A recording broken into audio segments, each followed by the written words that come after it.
It looks as though it's 9 o'clock here on the West Coast. I think that we are safe to start. Ms. Watson, may we have your blessing to proceed? Thank you.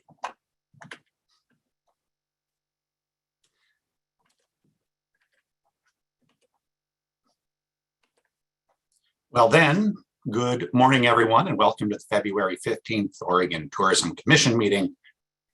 To those of you who have joined us through Travel Oregon's industry YouTube channel, good morning. Thank you for taking the time to be with us. Today's meeting materials, including the agenda and supplemental material, can be found on the Travel Oregon industry website if you'd like to follow along. And one feature that we have been and will continue to utilize during today's meeting is closed captioning. It's beneficial in supporting both the statewide and Travel Oregon's diversity, equity, and inclusion policies. Should you prefer, you may turn off that feature using the button located on your Zoom taskbar.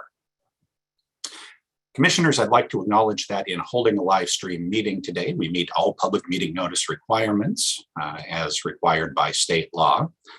And as you may have noticed, we are without two familiar faces on today's live stream, Nigel Francisco and Kenji Sugahara. Their terms on the Oregon Tourism Commission have come to an end, but that means we're also welcoming two new commissioners at our meeting today. And so I'd like to formally welcome Commissioners Aaron Stevenson and David Pendleton to the Oregon Tourism Commission, both appointed by Governor Brown, and of course, Senate confirmed. Their terms began on November 19th. Aaron and David, I'd like to offer you the opportunity to introduce yourselves and tell us a bit about your background and your desire to join the commission. Maybe Commissioner Stevenson will begin with you. You bet. Thank you, Chair Youngblood. My name is Erin Stevenson, and my sweet boxer has decided to take this moment to come join me on camera. So sorry about the dog here next to me, but I was born and raised in McMinnville and left to head off to the wonderful University of Oregon for a few years. Came back to McMinnville and spent the early part of my career in nonprofit management before founding a boutique lodging company in historic downtown McMinnville, which has two brands, Third Street Flats, which is a vacation rental company, and the Atticus Hotel. I'm also the founding board chair of Visit McMinnville and incredibly passionate about the power of tourism as an economic development force in our small communities and for small locally owned and operated businesses across our state. It's a really powerful tool for change and for communities, both large and small. So I'm excited to be a part of the commission and to continue working with the great team at Travel Oregon. So thanks for having me. My gosh, Aaron, it is a joy to have you on the commission and to get to spend some time with and know you. Commissioner Pendleton, good morning, sir. And of course, it wouldn't be a Zoom meeting if we didn't get to begin by telling someone they're still on mute. Yes, that's true. Good morning, Chair Youngblood. And first of all, I want to say thank you to all the commissioners for such a warm welcome. And I look forward to working with you. Before I tell you a little about myself, I just want to take a second and say that to the CEO, Todd Davison, the entire Travel Oregon staff, and all the partners and stakeholders who committed their time to work on that transformational plan. Thank you. Appreciate it very much. As far as a little about myself, for the most part, as far as work is concerned, I started out in transportation, supply chain management, and global logistics, overseeing operations throughout the West Coast and different parts of the US and globally as well. In 2007, I decided to make a career change into the travel and tourism industry. Started out with just a two-person business with one little van, and quickly realized I had to find ways to leverage partnerships and find ways to market our business. And so that led me down another path, which has been the best thing I've ever done. Over the years, I've participated in the Travel Portland Board, the Lane County Board. I'm actively involved in the Clackamas County Tourism Development Council. I've participate in an OSF board down in Ashland. I'm actively involved in a nonprofit called Our Children Oregon, which really works to ensure that every child throughout the state of Oregon has an opportunity to thrive. And of course, most recently, the Oregon Tourism Commission, which I'm excited and very passionate about, and look forward to working with each and every one of you to ensure that the recovery and that our state continues to grow to support the families and communities throughout the state. The one thing I've done over the years, though, since I've been in tourism, is show up.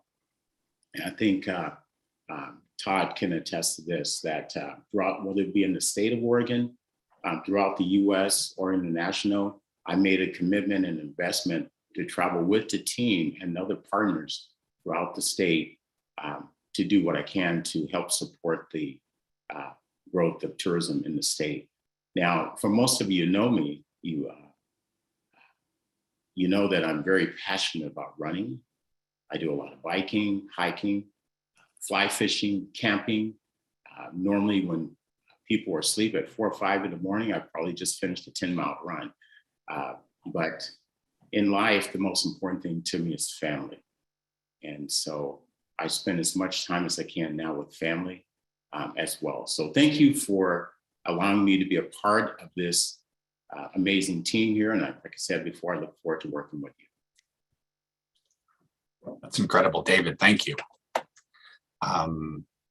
And so perhaps now we'll go around the screen and ask the other commissioners to introduce themselves, perhaps beginning with Vice Chair Boyles. Thank you, Chair Youngblood. Richard Boyles, Merte Hotel Management Group. I would like to acknowledge some accolades received by folks in our organization. We recently had two general managers named as GMs to watch by American Hotel and Lodging Association. And also our executive vice president, Liz Dalger, was recognized at ALIS, the America's Lodging and Investment Summit in LA just a few weeks ago, as a person who is paving the way. So a lot to be proud of at Merte. Thank you, Chair Youngblood. That is marvelous. Thank you. Commissioner Anway, good morning. Good morning, Don Anway with Newman Hotel Group in Ashland, Oregon. Welcome. Thank you. Thank you. Commissioner DeNovo. Good morning, Lucinda DeNovo, the Mill Casino Hotel and RV Park owned by the Cocoa Indian Tribe.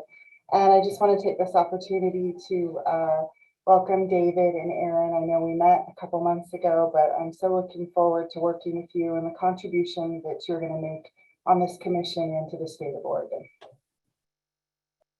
Marvelous. Thank you. Thank you, Lucinda. Commissioner Ponzi. Morning, everybody. I'm Maria Ponzi, formerly of Ponzi Vineyards, currently with Laurelwood Vineyard Management. And apparently I'm getting a Lifetime Achievement Award today from the Oregon Wine Board, which means I guess I'm older. But really a great pleasure to be on this commission. And again, welcome to David and to Aaron. It's an incredible group and doing such great things for Oregon. I'm glad you guys are aboard. Your humility is trademarked, Maria. Wow.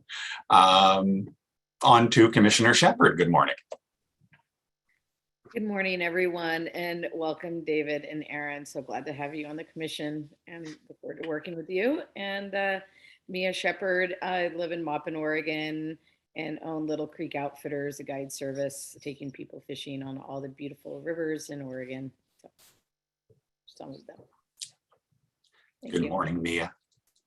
And in an effort to preempt him, we will welcome Commissioner Willits from the most beautiful place in the state of Oregon. I was actually going to concede today one of the most beautiful places based on recent travels. However, I will stick with it because as I look outside my window, I'm looking at a light dusting of snow, sun shining, beautiful trees, and bulbs already coming up. So it is a beautiful scene from one of the most beautiful towns in Oregon, one of the most beautiful spots in Oregon. I want to thank David and Aaron for stepping up and taking on this role. Appreciate the energy, and also want to acknowledge that I am waiting for this meeting to, in particular, to determine who will ask as many questions as can be, because somebody has to step up and assume that role, or we can start splitting those questions up a little bit. And I think I concede that there are many beautiful spots and many amazing locations and adventures in Oregon, because after reading the information presented to us in advance, I recognize that is our competitive advantage. And I like competitive advantages, and I like knowing them. And I think Travel Oregon does an amazing job with that. There's a lot of words. My basic conversation is, my name is Greg Willits. I am in Sisters, Oregon, one of the most beautiful spots in Oregon. And I built and run a family owned business here called Five Pine and Shibui Spa, and pretty unique spot in the country and in the world. And I'm proud to do that and proud to serve on this board. Thank you. Thank you, Greg. Thank you. Thank you. And I am Scott Youngblood. I am the innkeeper at the Embassy Suites Hotel at Washington Square up in Washington County. Well, commissioners, our last Zoom gathering was in October. And since that time, Travel Oregon staff and industry partners have been hard at work meeting and providing guidance on the Travel Oregon draft Transformational Strategy, which is a mouthful. We will have time today to hear comments regarding the strategy, as well as have Todd walk us through a revised revenue forecast and the transformational strategy itself.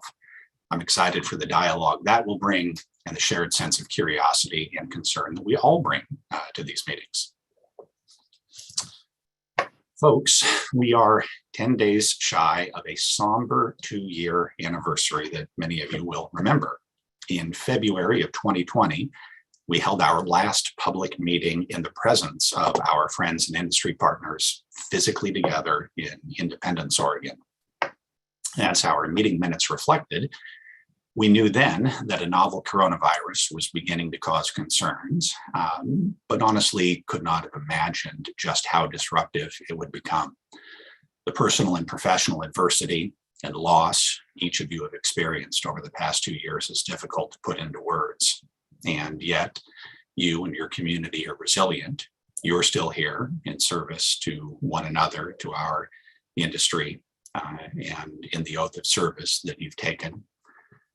For my part, personally, I believe we're at the beginning of a new chapter, and I remain optimistic that our best work and contributions lie ahead. As the weeks of our pandemic turned into months, and subsequently years, we've been reminded of the value of time, the value of friends and family, coworkers.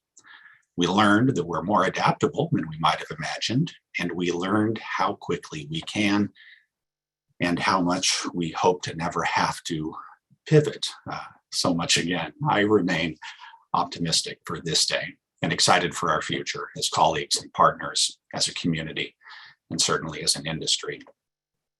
In just 5 months, Oregon will welcome more than 2,000 world-class athletes from over 200 countries into our home. They'll not only be visiting a new Hayward Field in Eugene, but will be discovering the breathtaking scenery and vistas of our beaches, our mountains, our lakes, our vineyards, our main streets. And they'll get to know us as Oregonians who share open hospitality and our bounty so generously.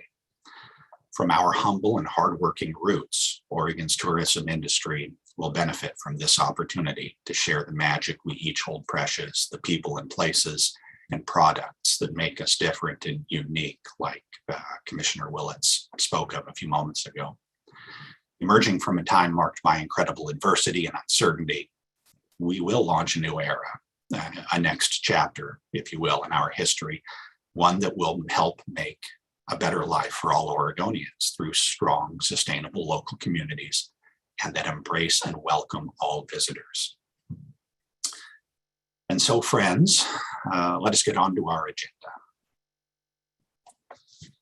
On Friday, January 28th, the commission meeting notice was sent out and materials for this meeting were posted to the Travel Oregon industry site. This notice also provided direction for public comment. One general public comment was submitted and has been shared with the commission. This comment will be posted to the industry site and become part of the public record for today's meeting. And I'd like to confirm that everyone has received and had a chance to review their commission packet, including financials and the public comments we've received. And I'm looking for affirmations. There's some waves, there's, oh, thumbs up. That's really good stuff. All the affirmations. They say that the majority of all communication is nonverbal, and we just witnessed that here. So then I'd like to thank Vice Chair Boyles and Commissioner DeNovo for reviewing the financials with Todd and Kathleen and myself prior to this meeting.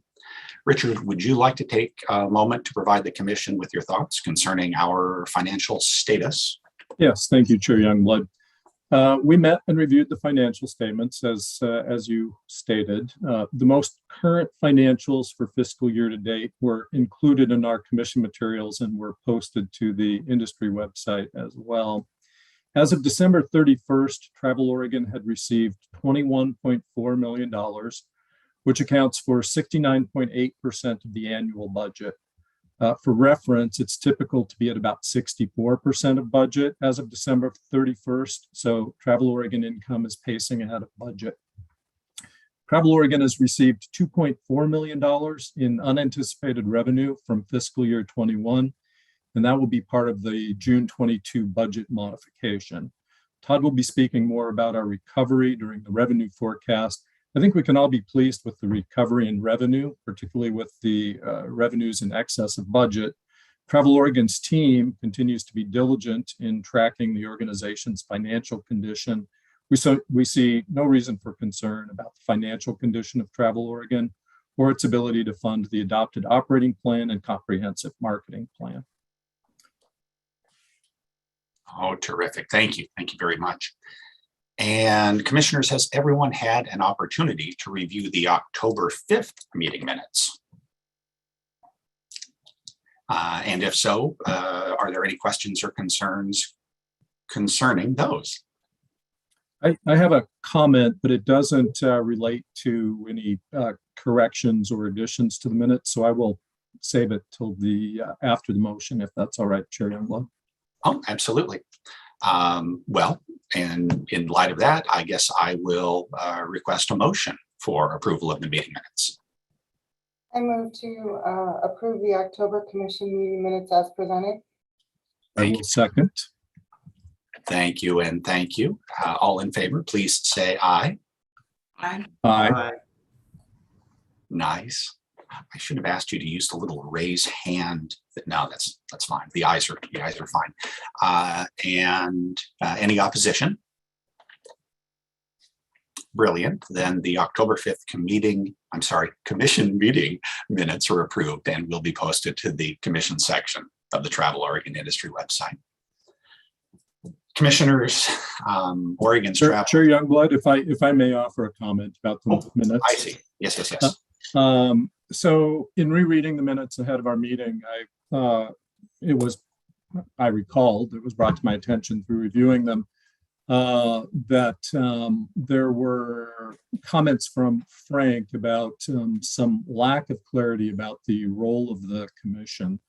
And my question really is for Todd. It seems like that's an area we ought to follow up on. And I'm curious if you've given that any thought, not to put you on the spot, but it's something I'd like to hear more about at some point. Chair Youngblood, if you're okay, I'm happy to respond now. Oh my gosh, please. Okay, you're not putting me on the spot at all, Richard. This is something that we have talked about internally, and while it is something that had come up in some of the listening sessions with our industry partners, it was also a comment that had come up from some members of the Travel Oregon staff team as well, wanting to make sure that they fully understood the the roles of the commission. Some of this is due to their newness. We have as members of the staff team, some of it is tied to the fact that they've always known us as a semi-independent organization, and maybe not as familiar with some of the changes that were put into effect back in 2003. So internally, our conversations have included setting aside some time at future all staff meetings where we could go through not only the roles of the commissioners, but our enabling statutes and the statutes related to transient lodging tax to make sure that there's clarity around that. So reviewing ORS 284 and 320, as well as specifically attending then to the roles of the commission as well. I also think we have an opportunity at the upcoming governor's conference in my remarks and at subsequent commission meetings to be able to emphasize the role of the commissioners. I have noticed, for example, that Chair Youngblood in his comments will often be very specific about the specific roles of the commission and what those are. Now, granted, that's touching on those folks that are attending our meetings. And as we know, there are tens of thousands of folks that are employed in Oregon's travel and tourism industry. We may have, 100 or 200 folks at any time that are attending our meetings online. So looking for opportunities to be able to expand beyond that. The governor's conference will be streamed, and my remarks there would afford us an opportunity to do a little deeper dive on what the role of the commission is in our ongoing work there as well. So those are some of my initial thoughts based on Frank's comments. Great, thank you. I'm glad to hear that there's ongoing work in that area, and seems quite appropriate. So thank you. Chair Youngblood? Yes. I was trying to hit the raise hand button and it wasn't working there, but I do have a couple comments regarding the minutes. Yes. First of all, the October 5th, the Willamette Valley Wildfire Recovery, I was very impressed with the presentation by Danielle, Carol, Carrie, and Angie. So I just want to say thank you to them. And the Y Guide program, I would love to see what some of the goals are for this program, because I think it potentially benefits more than just 61 or 62 current participants. And last, on the advertisement piece, I would like to hear what the results are from the only slightly exaggerated, I believe, number 3 part at some point, if you would, please. All good stuff. Mr. Davidson, do we want to try to tackle any of that now and or address it in an upcoming meeting by programming it?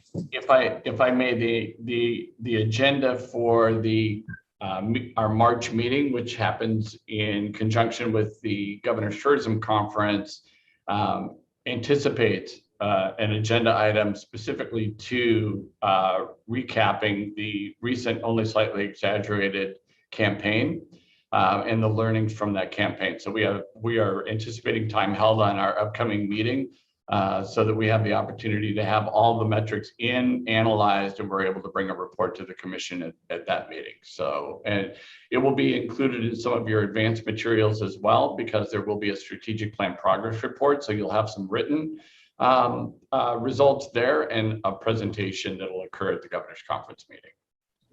Thank you. Yep, thank you for the question. And the brilliant commentary and engagement. And Richard, thank you also for your follow-up on the roles and responsibilities of the commission. I can't overstate how tired I become of people asking if I can fix their parking tickets. So adding some clarity to this would certainly be beneficial, I think. Commissioner, Oregon's travel and tourism industry has been through an awful lot, and so much has changed and continues to change so rapidly. And so today, Todd is going to share with us an update from our partners at Tourism Economics who have prepared a revised revenue forecast for our consideration. Todd, are you prepared to talk us through the updated revenue forecast? Indeed, I am. All right, commissioners, I am sharing my screen at this point. If you could signal to me that you're able to see this title slide with the revenue forecast, terrific. Thumbs up works for me. All right, I want to, at the onset, give a very special thank you to our colleagues at Tourism Economics for this work. And it was administered and managed internally by Dr. LaDawn Garamani, who many of you know. She manages our research programs for us, and as well as Kathleen Stewart, who is our comptroller and our interim VP of operations. And thank you to all of them for helping bring this together in a very timely manner so we're able to discuss it today.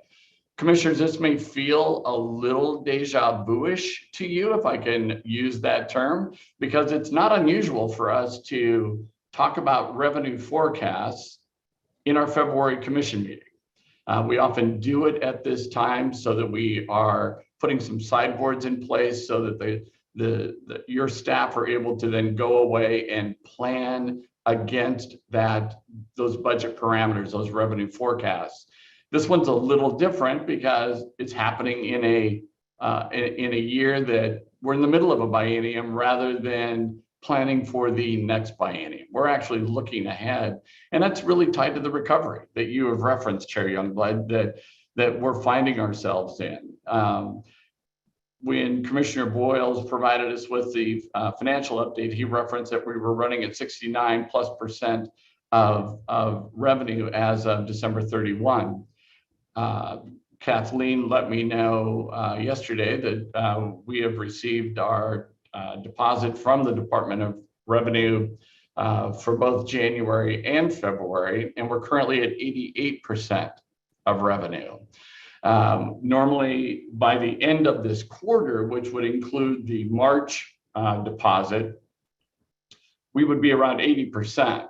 So to be already at 88% and still have another month to go is indicative of where we are in this recovery.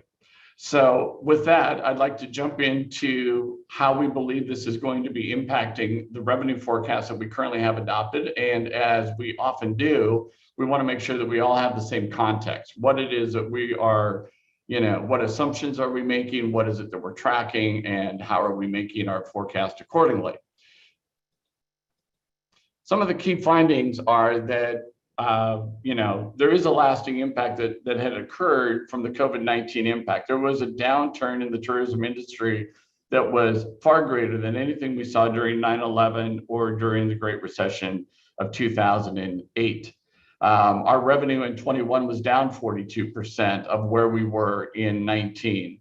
In fiscal year 22, we anticipate still being down roughly about 12%.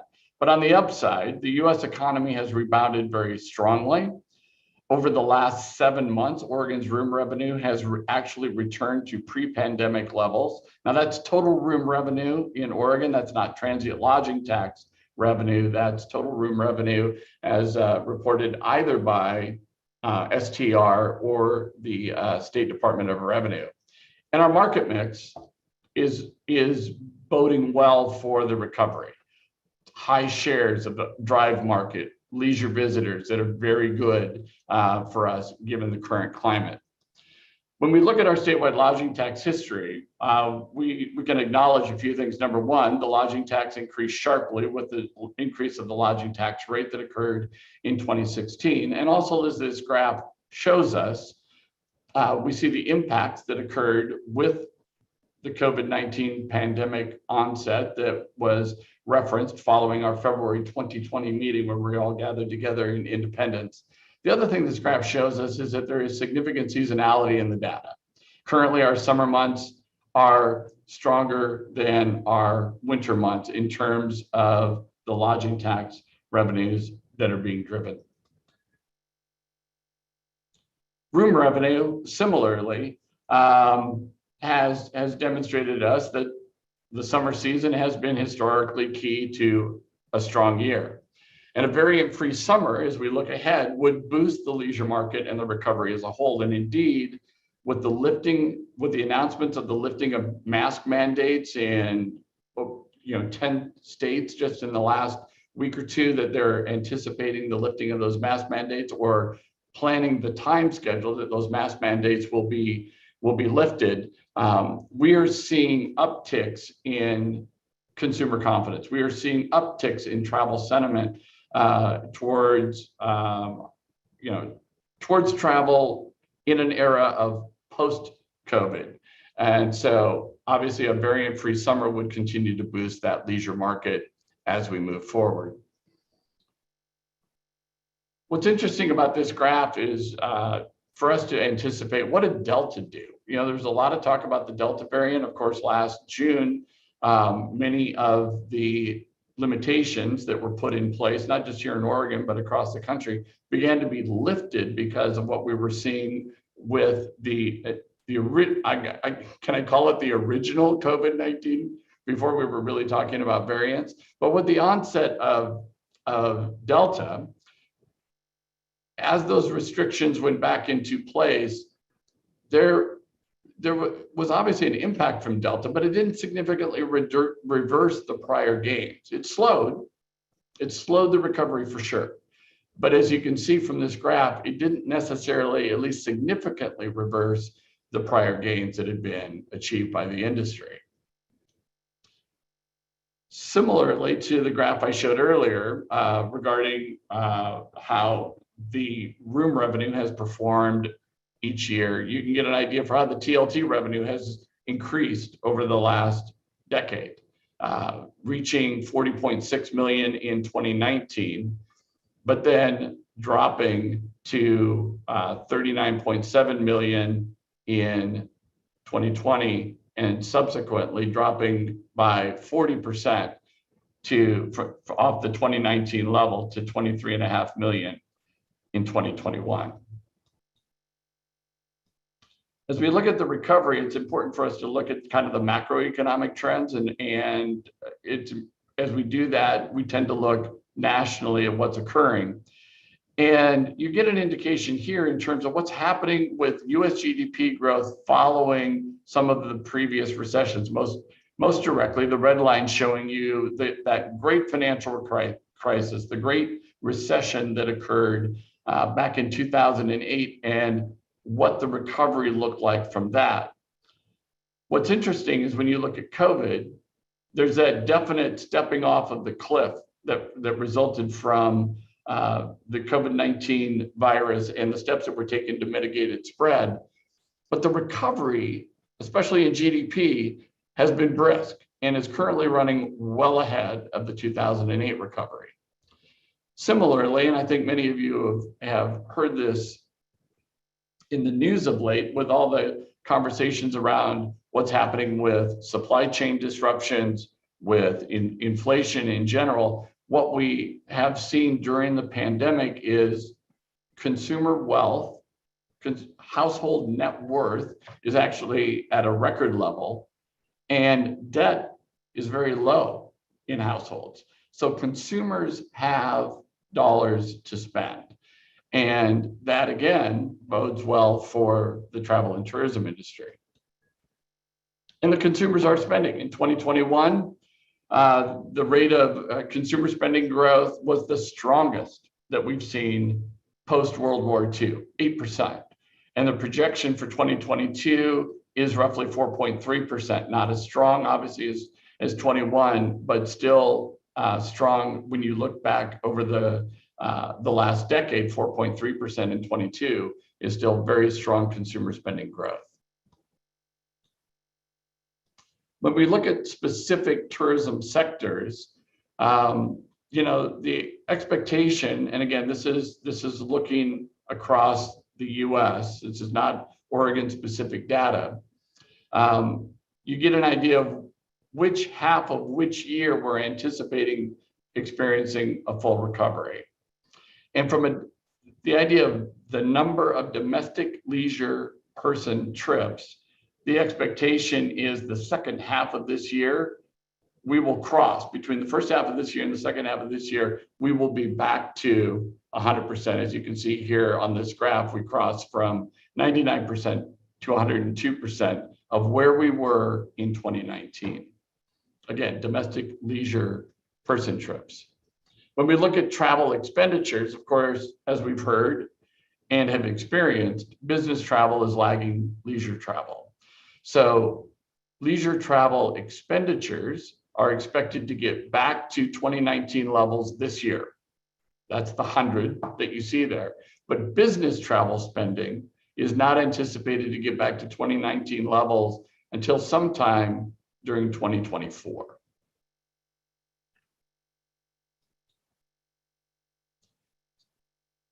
Similarly, US room demand will finally break through that 2019 peak that we saw in Q3 of 2022.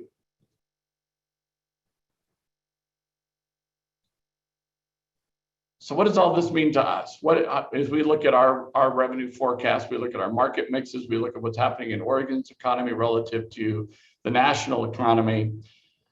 The scenario drivers that tourism economics looks at in providing us with the different recovery scenarios, of which there are 3, are these: the progression of the virus, and what are those key economic indicators? And they specifically call out 2 that they think are worthy of us paying attention to under key economic indicators. One is the growth of the national GDP, and the other is what the unemployment rate is. And as you can see, they have various scenarios there that are driven by the levels of performance of those key economic indicators, coupled with the progression of the virus. The upside scenario, for example, calls for no further variants of any concern. The baseline scenario acknowledges that there may be further variants, but they make small and very short and have very short-lived impacts on travel. And the downside would be if a new variant were to emerge that poses a more significant health threat.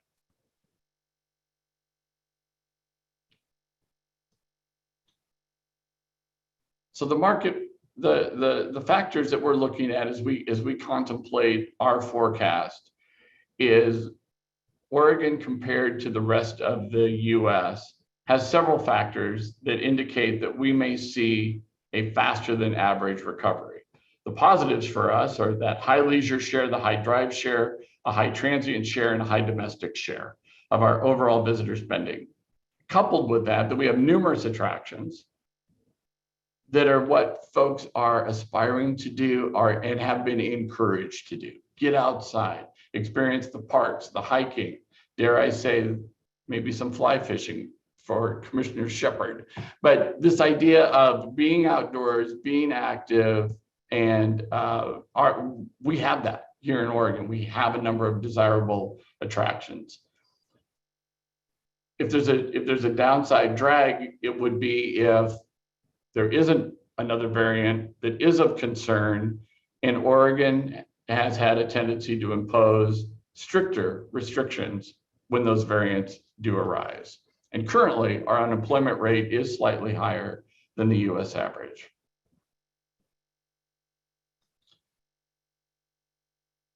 The other element that we're looking at is how our room revenue has been performing over time and during the pandemic. And again, as you can see here, what transpired when the pandemic hit in spring of 20 and what recovery has looked like. Again, this is looking at data from Tourism Economics, STR, and the Oregon Department of Revenue. And as you can see, again, for the past 7 months, room revenue has been running at pre-pandemic levels. And then you apply those drivers that I referenced in an earlier slide, and you can see how it would impact the room revenue on an upside, for an upside, a baseline, or the downside scenario.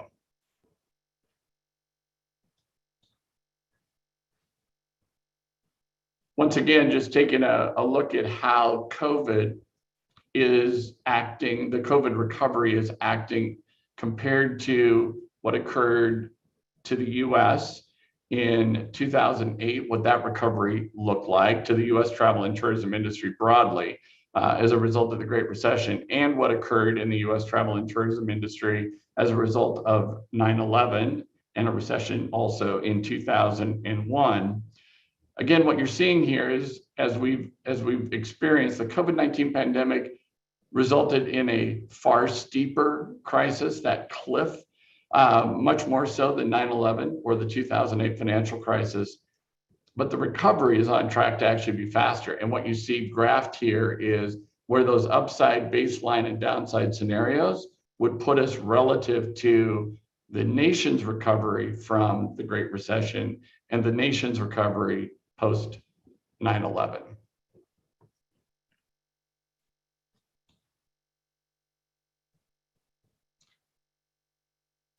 So crunching these numbers and putting it into a table format for your consideration as we look at a modification to our revenue forecast. What you're seeing here are actuals for 2019, 2020, and 2021. The revision that we're asking you to contemplate is in 22 and 23.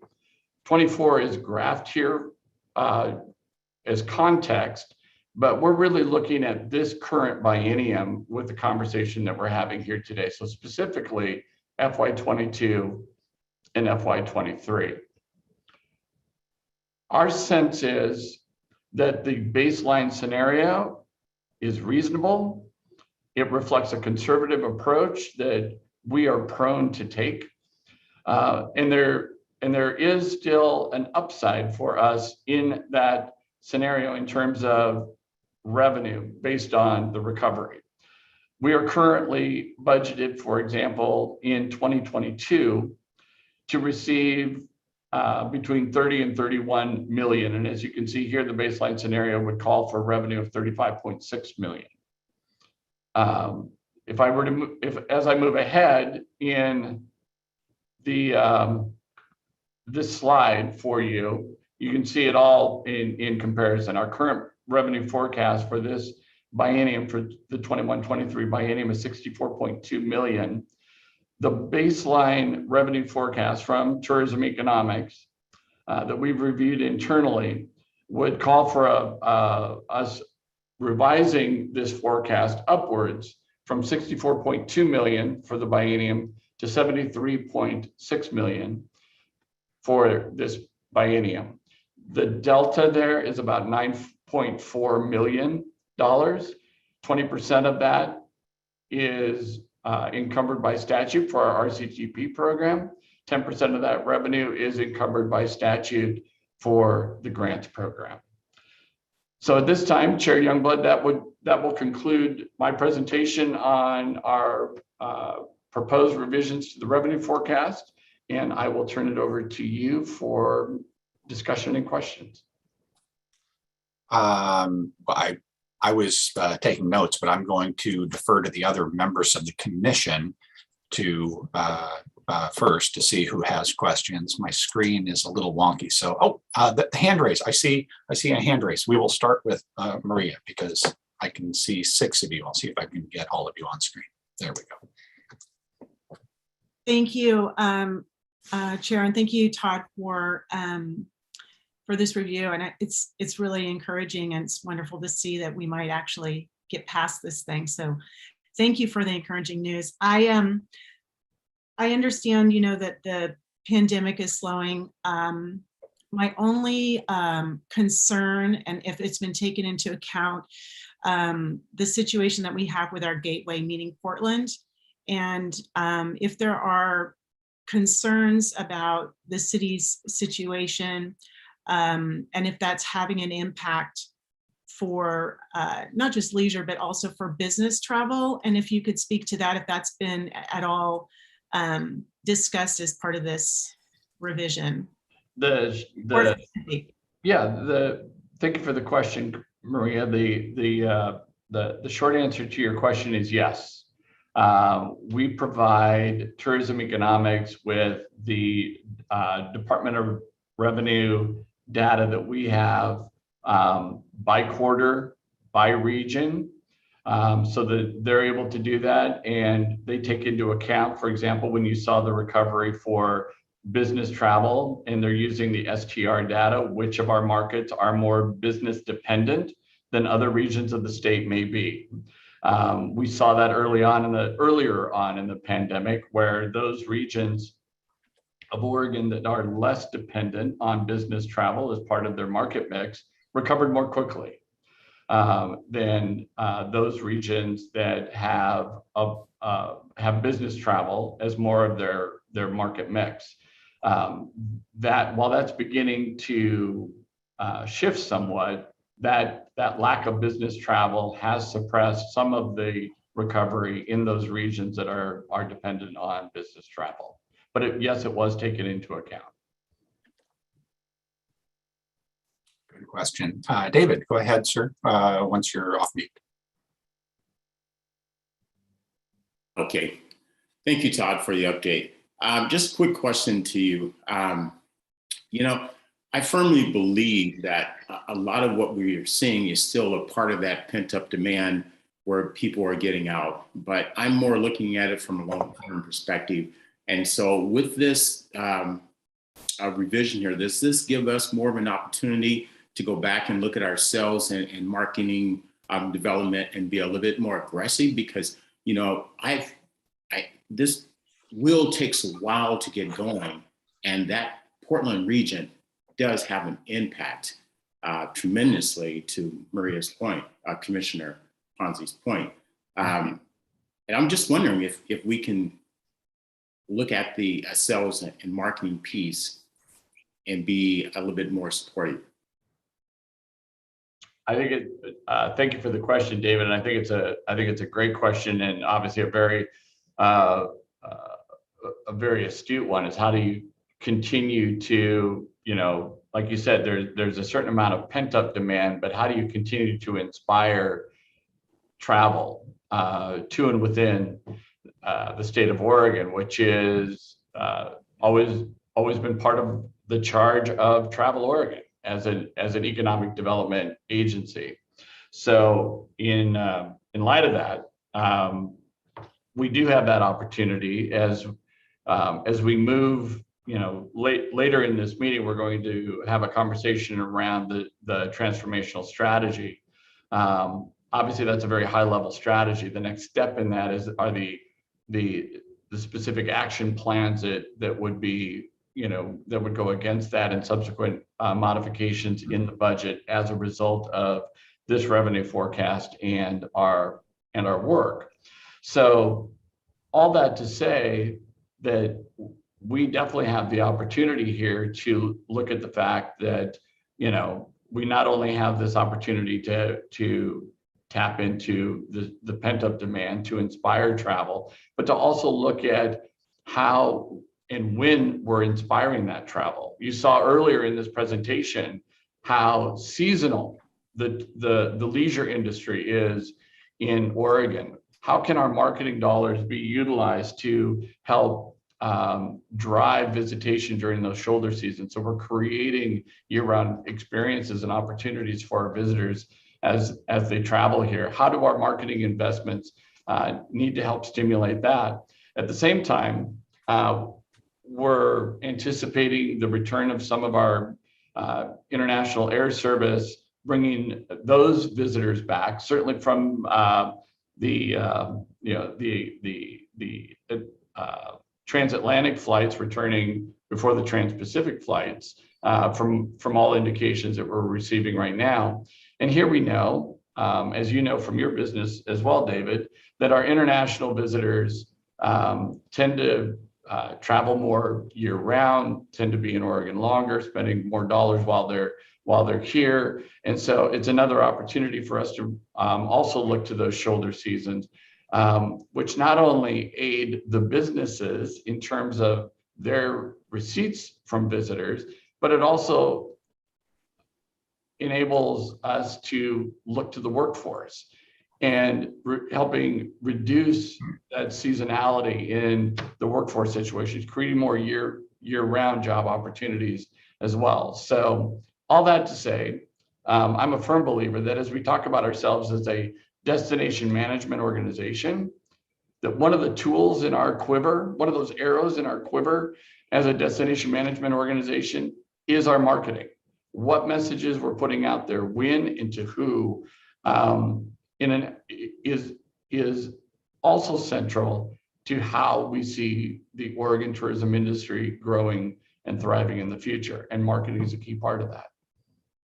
Well, thank you, Todd. And, you know, I know that that international piece is so important.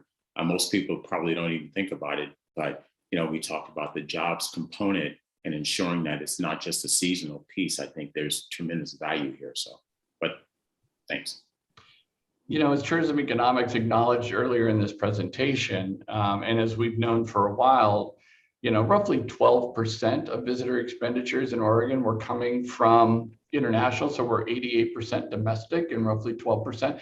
But, you know, let me put that another way. 1 out of every $8 that are being spent in Oregon are coming from international visitors. For some businesses, that may be the profit margin, right? That may be that additional operating revenue for them. So while the domestic leisure may help with our recovery and the speed of our recovery, it's not to say that the international visitor and the subsequent recovery to come from that is not equally important to us as well. Don, you got your hand up? No, I kind of going along with what David had said. I'm assuming that the business aspect of travel includes the conference and convention pieces of business. And that's, I mean, I'm a little reluctant, like how long that's going to take, because, you know, most of that business books years in advance. It's not, you know, months in advance. And we're already hearing from, you know, some of our conferences from a couple of years ago that they've decided to stay with a virtual conference just until they're confident that the variants are gone. And so I wonder like what we can do to, you know, be more competitive to help support getting that conference and convention business back, primarily to Portland, but, you know, the whole state is affected by, you know, those larger conferences and conventions. Don, I think it's a great point. The whole state is impacted. You know, I remember when the Oregon Convention Center was first dedicated, and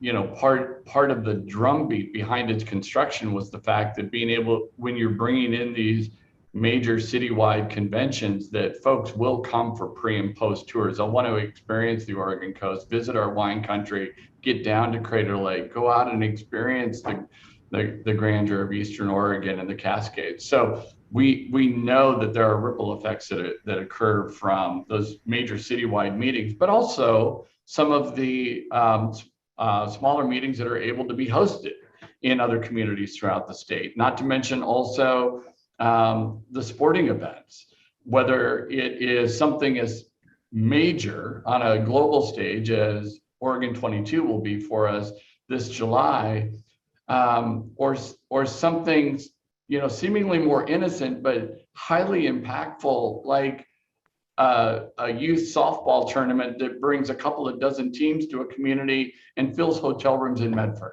for a week or a long weekend. So those are all the group business is rolled up in that. What I'd like to do, Don, between now and our next meeting is work with LeDan and see if we might also be able to parse out some of that business so we can kind of track what they're saying for the recovery, but also have some conversations as we move from this transformational strategy component into action planning component, what Travel Oregon's role may be able to be in aiding in that meeting and event component of the industry's recovery as well. It's typically not been a place that Travel Oregon has done a tremendous amount of work in. That's usually been the realm of the local DMOs, but that doesn't mean that there's not a role that our local DMOs may like us to play in that space. And that's a conversation I think we ought to have. So thank you, Don, for that question. Thank you, Todd. Yep. Chair Youngblood, your hand is up. Thank you.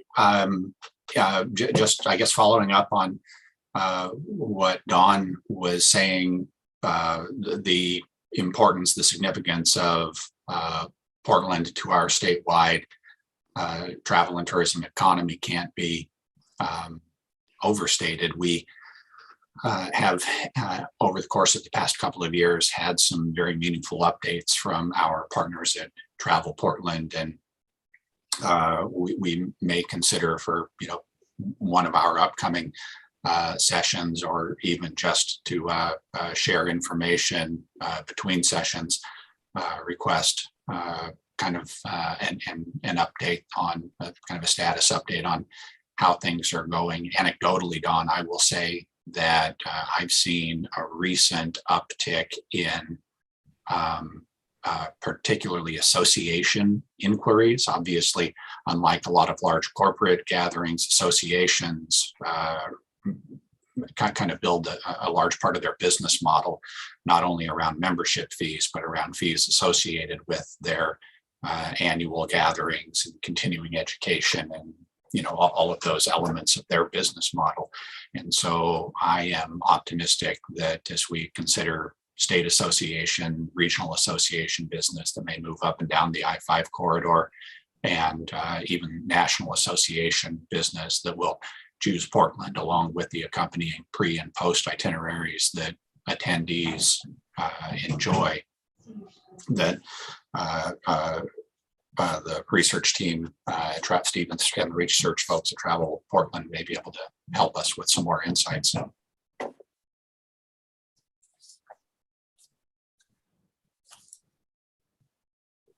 Because as Todd said, a lot of that is locally gathered and distributed information. This is really good. Other thoughts, commentary, questions, folks? My only other, sorry, Maria. Yeah. My only other comment is I appreciate, where you've come to in the budget, at least the forecast, I should say. And I think it's as usual, prudent, and I think it looks good based in this crazy times that we are in, and I appreciate the work behind it. Really good stuff. Thank you, Maria. Mr. Willits. I'm just going to throw in another component that could affect this with a little asterisk, and that is our advanced bookings and event bookings, wedding bookings, and this is regional for Central Oregon. But the wildfires of 2 years ago have greatly impacted our ability to book events well in advance. People are kind of on a wait and see. We had spectacular reaction to small fires in the region last year. They stationed people in the forest when lightning storms came through. They were very proactive with putting those fires out. And we saw last minute bookings hit 2019 numbers.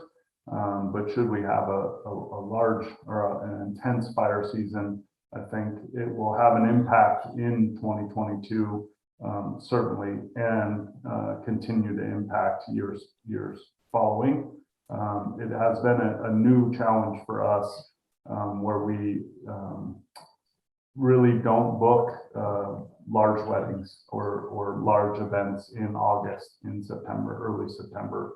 We've shifted community events away from those months, and that could continue to impact TRT revenue as well. And thank you to the entire state of Oregon for implementing some change to their firefighting procedures, because last year was positive improvement. And thank you for all the research done on this and forecasting. And I would just like to say that, looking at things as they are today, I am very concerned about Southern Oregon as it relates to the wildfire and the droughts that they're currently going through right now. So thank you for your comment on that, Commissioner. So can I make a brief comment now? Just echoing Willis's and what he said, because we are in the same boat. And so I think wildfires and drought are severely affecting Central Oregon. I mean, we right now don't have any trips booked for August, September, October, and November.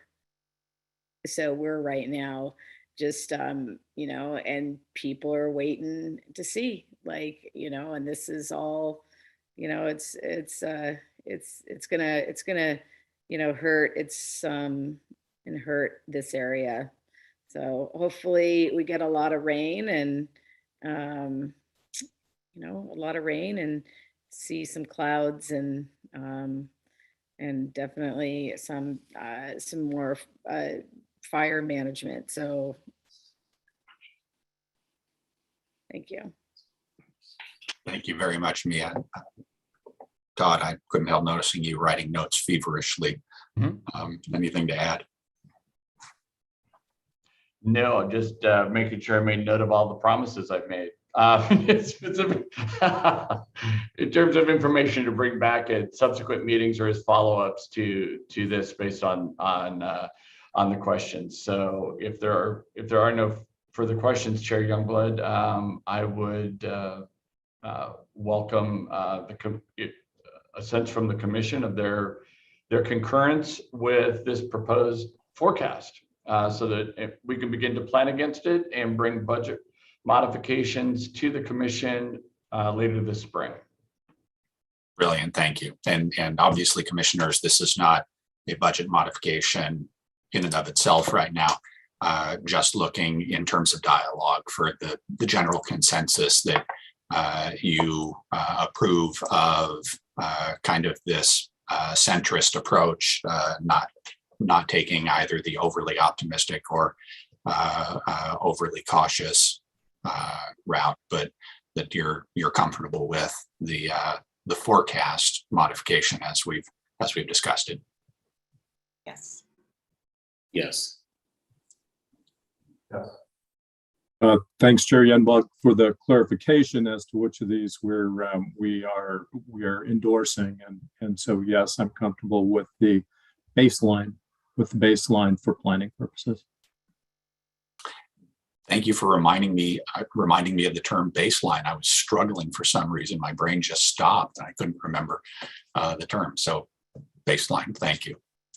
And so we look forward to seeing the budget modification at the June commission meeting, and it'll obviously be our team's responsibility now to take this conversation forward and prepare that budget modification to present to us come June.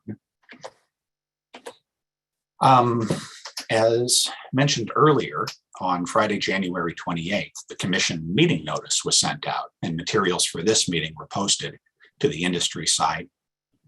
The notice also provided direction for public comment submission regarding the draft transformational strategy.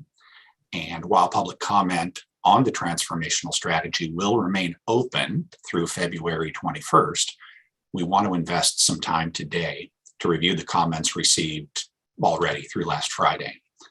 Several comments on the draft transformational strategy were submitted and have been shared with the commission. These comments will be posted to the industry side and become part of the public record for today's meeting. And we also have an individual who has signed up to provide real-time kind of virtual commentary. And to that end, I'd like very much to welcome Carrie Westland, the president and CEO of Travel Lane County and former tourism commissioner and commission chair, to join us and provide her comments and perspective.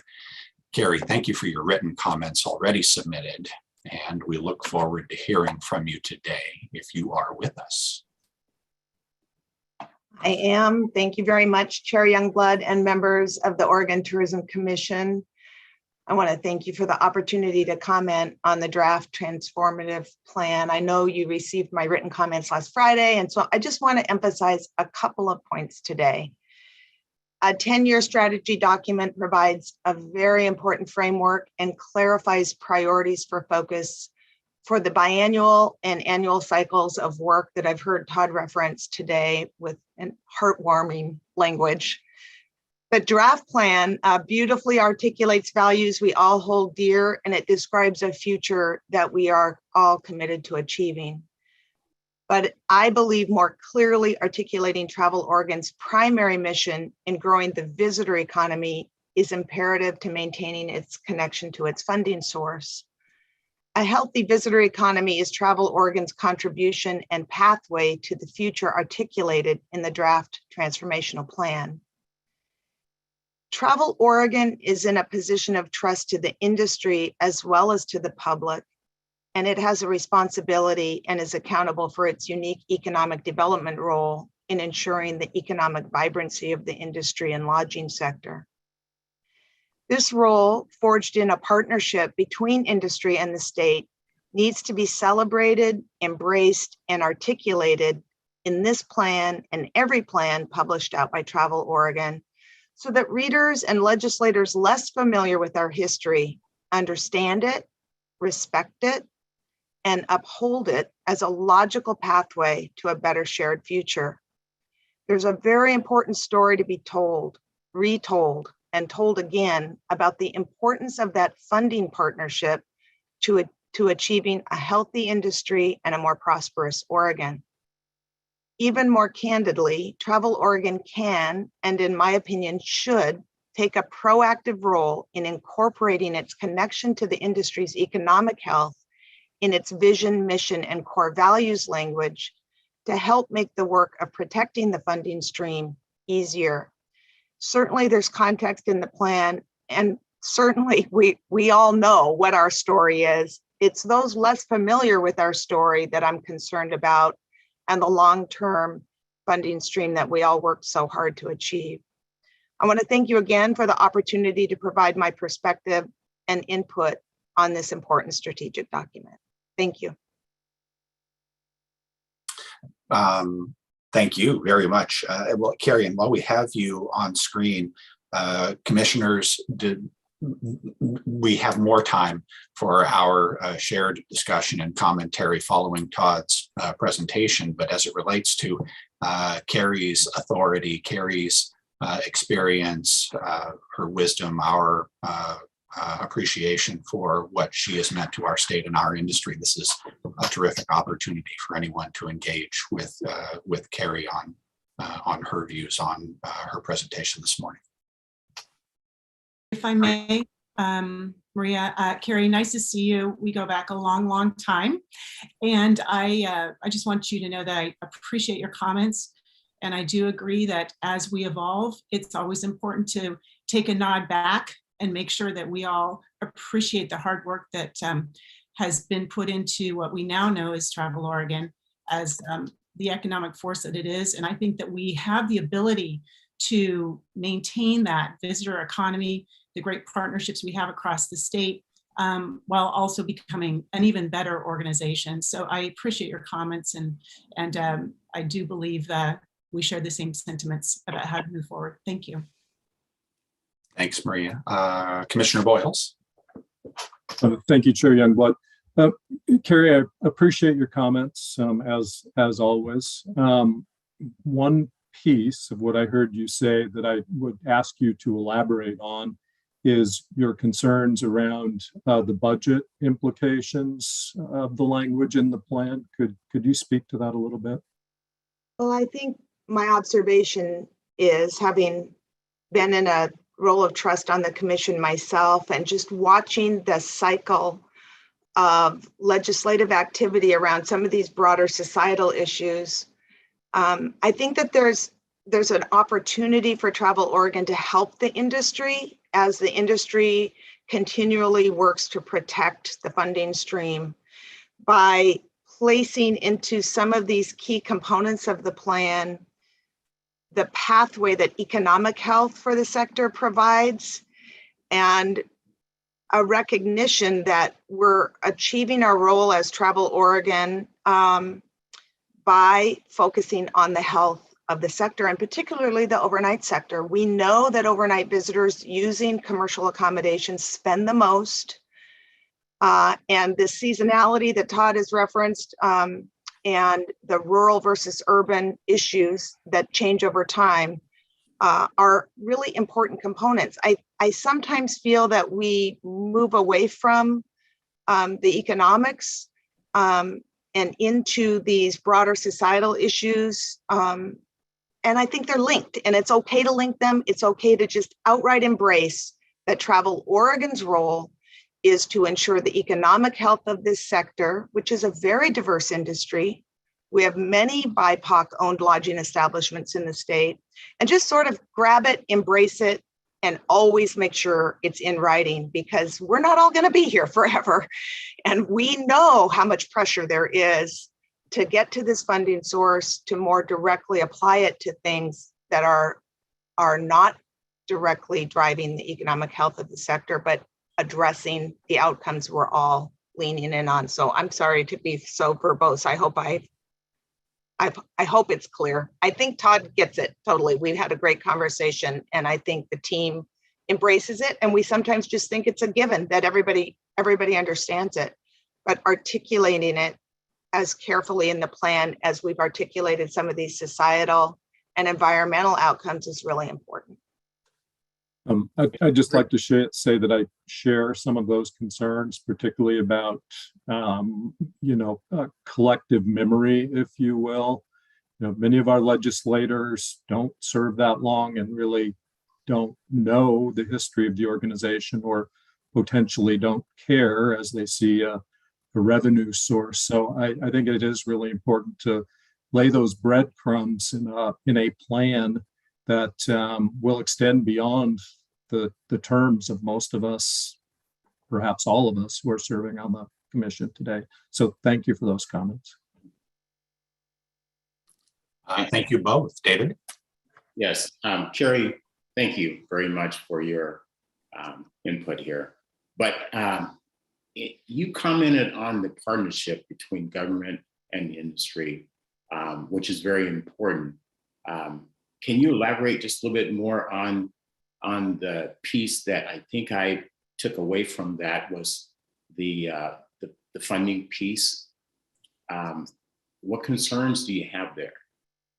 Well, it really is aligned with not leaving all of the protections to industry, but doing a little bit proactively on the front end, on the agency side, about the relevance of the funding to the work of Travel Oregon, and focusing unashamedly and embracing the position of trust Travel Oregon has to the economic health of the funder.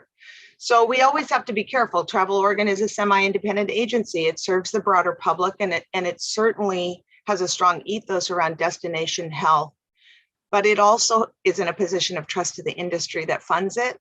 And that was the bargain that was crafted in 2003. And that is a mutual partnership, and that mutual relationship, I think, can be more strongly articulated in all the published documents to just help ensure the sanctity of that funding stream. The better the commercial lodging sector does, the better Travel Oregon does. There's nothing to be ashamed of in chasing the economics of the industry, as well as the environmental and social health of the destination. I think they can all be embraced and work together.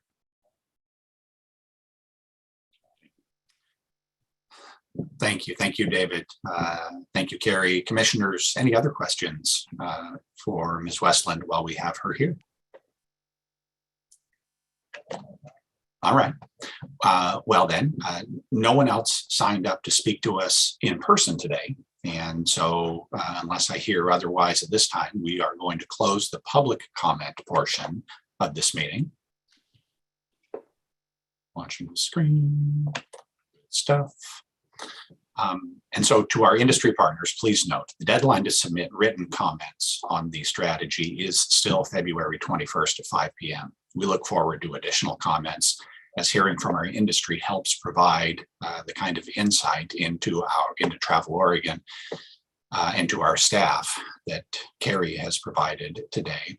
And the Oregon Tourism Commission are always grateful to ensure that we are receiving the feedback necessary that helps us adopt a strategy which reflects the rich diversity of tourism and contributes to our great state.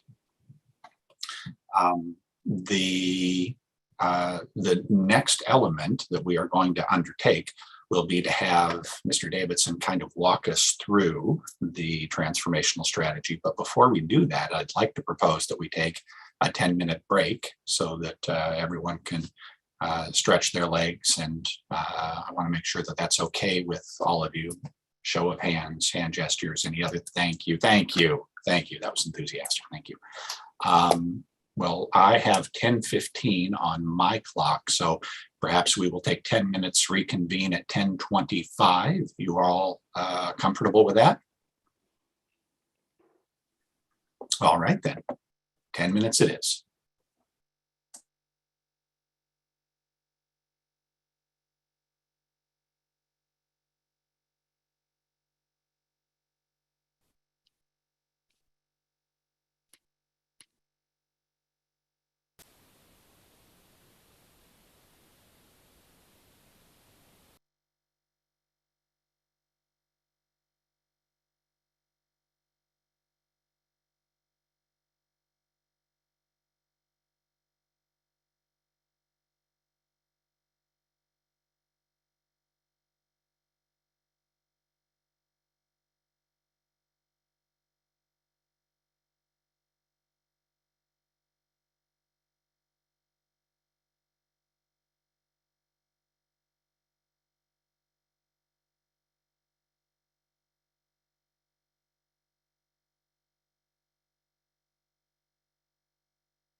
All the screens are popping back to life. We will wait to make sure that each of the members of the commission has an opportunity to get situated and back in place before we continue.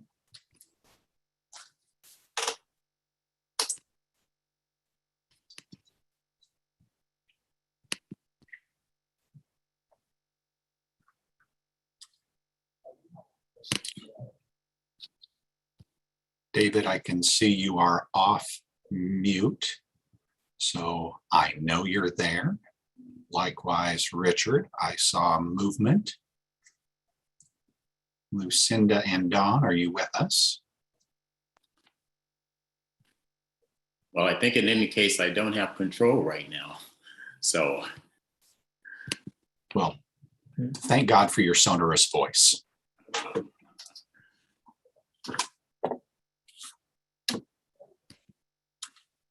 Okay. And there's my friend Lucinda. Commissioner Anway is on screen. We are gathered. All right, well, commissioners, now that we've had an opportunity to review the comments on the strategy, to hear from industry partners like Carrie, I'd like to ask Todd to walk us through the draft transformational strategy. And once that's complete, we'll have an opportunity as a commission, as the commission, to discuss and review comments received and our own thoughts regarding the strategy and what it means to build our 10-year framework. Todd, I will turn it over to you, sir. Right.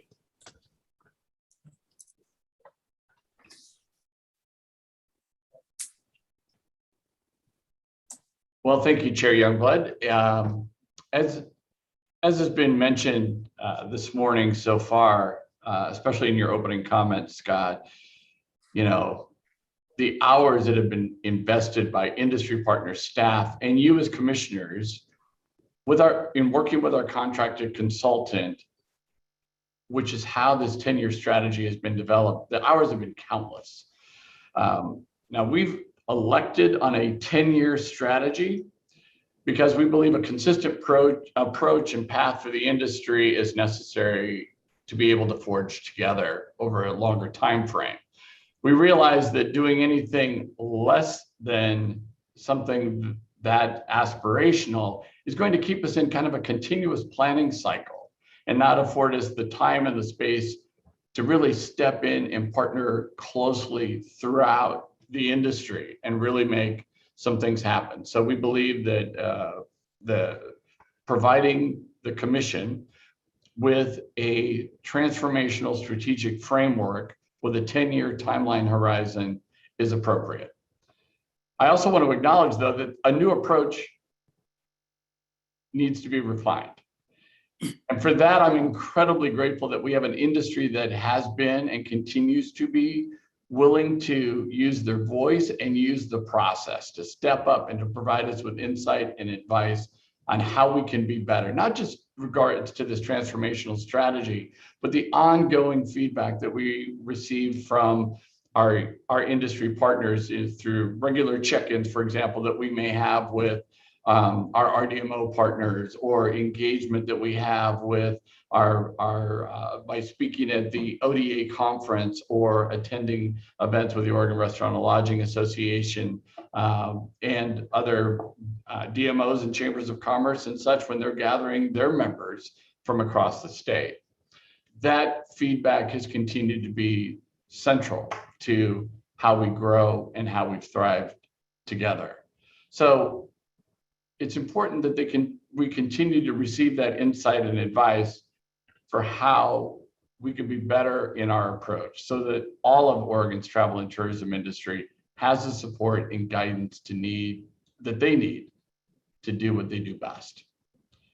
Now, in early 2021, in response to a tourism economy facing continuing challenges that were brought on by the COVID-19 pandemic, climate crisis, drought, wildfires, and more, Travel Oregon set out to really transform our role as an agency and the role of tourism in Oregon.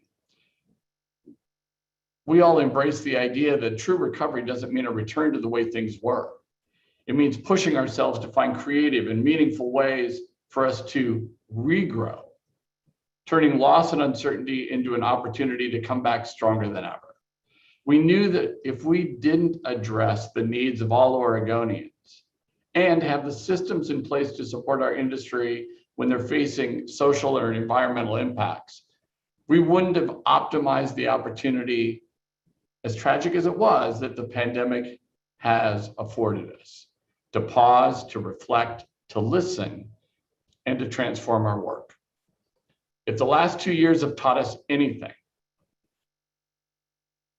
it's taught us that we have to be nimble, perseverant, and ready to learn and to grow. Our transformational strategy is the culmination of hours spent in enriching conversations with our tourism industry and agency partners, as well as representatives of the BIPOC communities that are impacted by the tourism industry. The input and guidance that was shared with us was invaluable in helping us reimagine the role and responsibility that the tourism industry has in shaping Oregon's future, and has been vital in forming the foundation of this strategy. I think it's important that as we begin, that we as Travel Oregon acknowledge that as we carry out our work to create statewide equity, stewardship, and well-being, that we're pausing with gratitude and acknowledge the tribes and bands who have called Oregon their ancestral home, including the Burns Paiute, the Confederated Tribes of the Coos, Lower Umpqua, and Siuslaw, the Confederated Tribes of Cow Creek, Lower Band of Umpqua, the Confederated Tribes of Grand Ronde, the Confederated Tribes of Siletz Indians, the Confederated Tribes of Warm Springs, the Confederated Tribes of the Umatilla Indian Reservation, the Coquille Tribe, and Klamath Tribes. We honor the ongoing relationship between the land, the plants, the animals, and the people indigenous to this place that we now call Oregon. And we recognize that the continued sovereignty of the 9 federally recognized tribes who have ties to this place, and thank them for continuing to teach us how we might all be here together. We believed it was important at the onset of this plan to talk about Travel Oregon, and from the comments that have come in, and as Carrie just shared with us earlier, I want to acknowledge right from the onset that there is additional work that can be done in this space to help tell that story fully about the work that was done back in '95 to establish us as Travel Oregon, independent from the Economic Development Department, which we were part of at that prior to that, and then granted that semi-independent status in 2003 with a dedicated funding source through the state transient lodging tax. That story can be more richly developed here in this area where we talk about Travel Oregon, its relationship to the legislation, both ORS 284 and 320, and to our work as we've gone forward. You know, we talk about the funding, the 1%, what was originally the 1%, now 1.5% statewide transient lodging tax, how that goes about carrying out our work, how some of those funds are directed. We acknowledge the work of the commission. And again, to Richard's earlier question, is a place for us to make sure that we're emphasizing the role of the commissioners, especially your responsibility and authority in adopting the strategic frameworks and subsequent strategic plans and budgets that are brought forward and proposed by your staff. As we acknowledge on this, within the plan, the original legislative findings, when we were first established as way back when as the Oregon Tourism Division, and subsequently were revised and brought into House Bill 2267 in 2003 as part of Chapter 284. Those original legislative findings, which were created in statute, as is mentioned, over 25 years ago, still remain ever present. and continue to guide our work. And they're diverse, and they speak to the breadth of responsibility and the role of Travel Oregon and of the role of the industry. For example, the legislative findings include that travel and recreation industries are important to the state of Oregon as a whole, and the health of these industries affects the well-being of all Oregonians. The findings also state that tourist facilities and attractions serve the recreational and cultural needs of both residents and visitors. That it's in the public interest to encourage the orderly growth and development of a non-polluting, labor-intensive industry such as tourism within the state. That the travel and recreation industries have become increasingly important to the economic growth of the state and will become more important in the future because of increased leisure time and declining employment opportunities in other traditional Oregon industries. That the state's involvement in tourism, recreational, and cultural activities needs to be better coordinated to respond effectively to the state's interests and where appropriate to meet the needs of local governments and the private sector. There's a need to encourage communication, partnership, and cooperation between the public and the private sectors of the industry to promote orderly growth and implementation of statewide objectives. It's desirable that there's an agency in state government to act in matters that are pertaining to public relations. It's in the public interest to promote quality, integrity, and reliability in all tourism and tourism-related services and in information offered to visitors to the state of Oregon.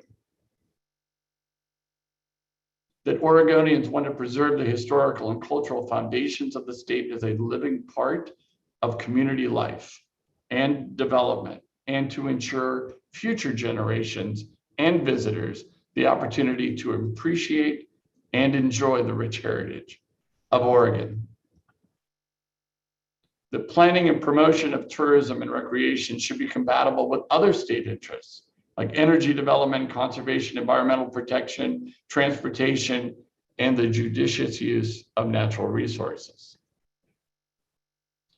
And that finally, it's in the best interest of the nation and the tourism and recreation industries to proceed in an orderly fashion toward the development of a promotional program for advancing and enhancing tourism in the state. So with this as our foundation, and we approach the transformational strategy with this wind at our back. Because when we think about a transformational strategy, we recognize that to transform means there's a process of change. And sometimes that change can be dramatic. To call this Travel Oregon's transformational strategy to us is not an overstatement. It's designed as a high-level 10-year strategy and one that we believe is crucial to our response to adapt our mission to meet the most timely and significant opportunities and needs of visitors, our industry partners, and residents as well. This strategy presents an ambitious and necessary vision for tourism in Oregon. It's one that reaches beyond our typical purview and includes some long-range outcomes. These outcomes are consistent with and support the state of Oregon's broad mission and vision to build a more equitable Oregon where everyone has the opportunity to thrive and everyone's voice is heard. To achieve the vision and outcomes set forth in this transformational strategy, we must not only be deploying efficient and well-designed internal structures and processes, but we must also grow and evolve our relationships with visitors, our industry partners, and with residents. To guide this journey, we've established core values and lenses to root us in the focus and provide a strong foundation to align our actions and decisions alongside our stakeholders. In the framework that you see on the screen, you see how this flow works. The mission, through our lenses and values, help drive the 4 objectives that are contained in the current transformational strategy that is before you today. the objectives of equity, recognition, experiences, and environment. Those objectives then drive strategies. And subsequently, by the way, from this framework will come actions and the budget that we referred to earlier. But all those to accomplish an overarching vision for the Oregon travel and tourism industry, embraced by racial equity outcomes, because from the onset, we undertook this work knowing and recognizing and appreciating the opportunity, the need, and the responsibility to lead this work through a racial equity lens. So the vision, as proposed, is that Oregonians and visitors are acting on a common purpose to steward the environment, advance equity and prosperity for all, and respect the diversity of our experiences and our cultures. The mission statement, as proposed, is that Travel Oregon is working to create statewide equity, stewardship, and well-being alongside our stakeholders by optimizing visitation, investing in communities, and strengthening the resiliency of the tourism industry. Candidly, if one word has been used in describing what needs to happen in the tourism industry broadly, not only here in Oregon, besides the use of the word pivot during the pandemic, it's been the word resiliency. How do we build resiliency in the industry so that we can buffer ourselves against future impacts that may wind up impacting the future of the travel and tourism industry in Oregon and across the country? As I mentioned, there are two lenses. Now, the lenses are not the work. The work is, as is often talked about when referring to Travel Oregon, it could be our grants program, the Regional Cooperative Tourism Program, the work that goes into our Destination Ready program, the development of food trails, the Only Slightly Exaggerated campaign that was referenced earlier, along with the international sales efforts. I'm thinking of the 18 Oregonians that are currently down in Reno at the Go West Summit as we're meeting here today. The lenses are part of the process within which this work occurs. We've adopted two lenses in alignment, we believe, with the United Nations 17 Sustainable Development Goals and the state of Oregon's Diversity, Equity, and Inclusion Action Plan. And we're using those to guide our decisions, our programming, and the actions in a consistent and an intentional way. For us, applying these lenses to all of our work is critical to the accountability of our transformational strategy over the next decade. As we strengthen our ability to apply these lenses, we aim to support our stakeholders in using this strategic tool as well, to make sure that we're all collaboratively aligning and transforming Oregon's tourism industry. The first of the two lenses is the racial equity lens. And the questions that we'll want to ask ourselves in applying this lens are here before you on the screen. Questions like, what are the racial equities that may exist that are related to this work? What might decisions around this work, how might decisions around this work contribute to racial inequities or not? Who would benefit? Who might be burdened? How might any unintended consequences that contribute to racial inequities be mitigated? This is a discipline. This is an intentionality that is the lens that our work would flow through.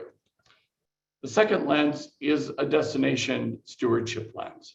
And to be clear, because I know that it is not unusual that when we think of stewardship, we tend to default to environmental stewardship. To me, and to the travel and tourism industry broadly, the term stewardship, especially when it's applied to destination stewardship in this case, it's looking at environmental, yes, but it's economic stewardship, bringing us back to strength, resiliency, recovery as well, and how we achieve that. And it's also cultural. It's the people, it's the respect, and it's the equity component as well. So stewardship embraces all three of those aspects. It talks about how the work is going to balance and meet those economic, environmental, and social, cultural needs from a destination standpoint. What are the consequences of this work for folks? Not just today. We want to think long-term. And there's a concept about the seventh generation. And so just to challenge ourselves to think differently about our work, we will often make reference, I will often in speaking make reference to the fact that, we in the travel and tourism industry are incredibly lucky individuals because we have the opportunity and a responsibility to help preserve this place that we have the privilege to promote. That's seventh generation thinking. And then to also ask ourselves, have residents and stakeholders been involved in an inclusive way as we work this, move this work forward? So centering the needs and desires of our stakeholders was a priority for us in building this transformational strategy. And over an 18-month process, beginning in late 2020, we've hosted surveys, listening sessions, interviews, and focus groups. Through this process, we engaged with, we estimate, nearly 2,000 Oregonians representing regional and local DMOs, Oregon tourism commissioners, Travel Oregon staff, and tourism-related businesses, workforce, nonprofits, and government agencies. And we also paid particular attention to the voices of the BIPOC communities in the tourism industry as well.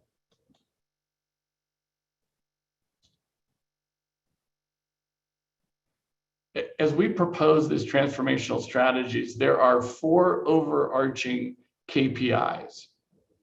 These don't have specific quantitative analysis provided to them yet. In other words, how much is it going to grow, et cetera. Rather, we're identifying here the things that we think are key to tracking as measurements of our success, as overarching indicators of our performance as we move forward in delivering on this transformational strategy.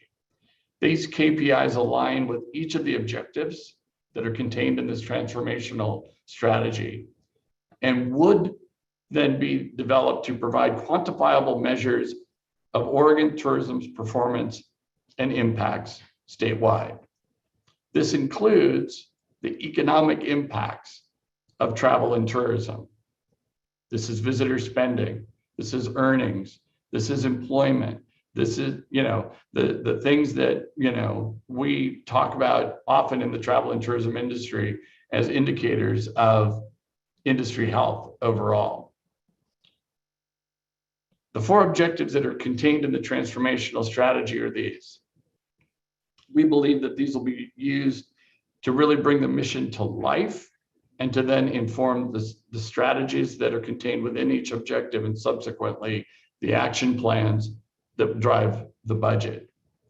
Oregon is striving to be a place of equity. Oregon is recognized as a flourishing destination.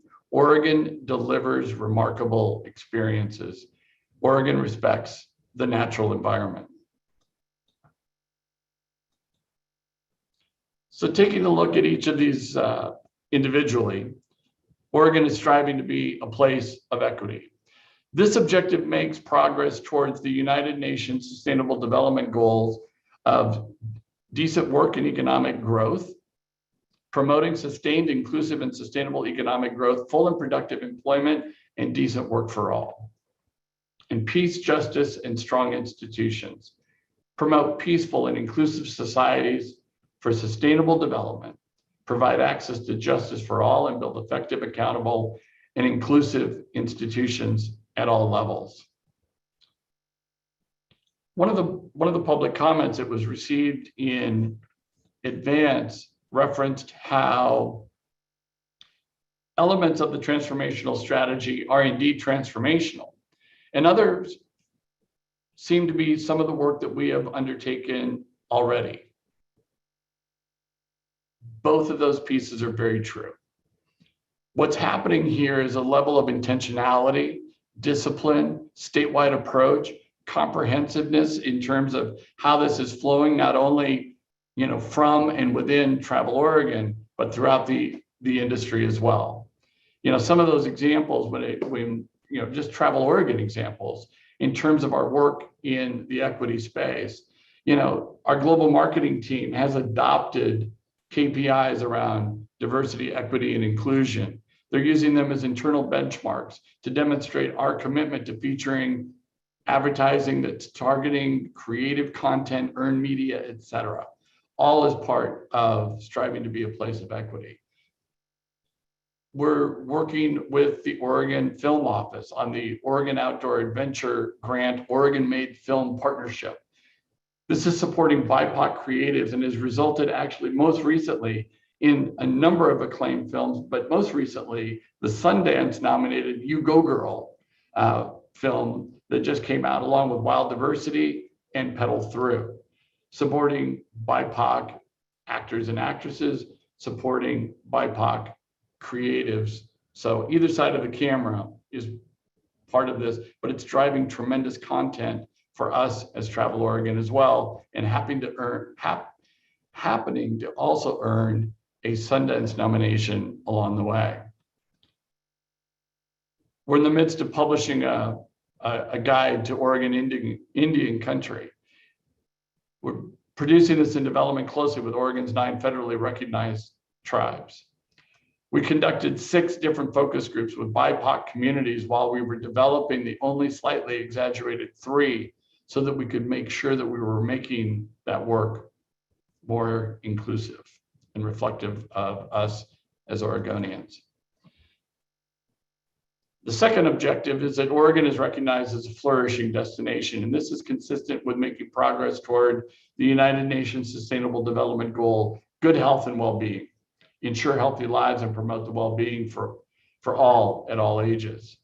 Again, some examples of work that is currently underway in recognizing Oregon as a flourishing destination. Our global sales team, working internationally with media and the travel trade, has really put Oregon and Oregon's kind-hearted folks on the map globally.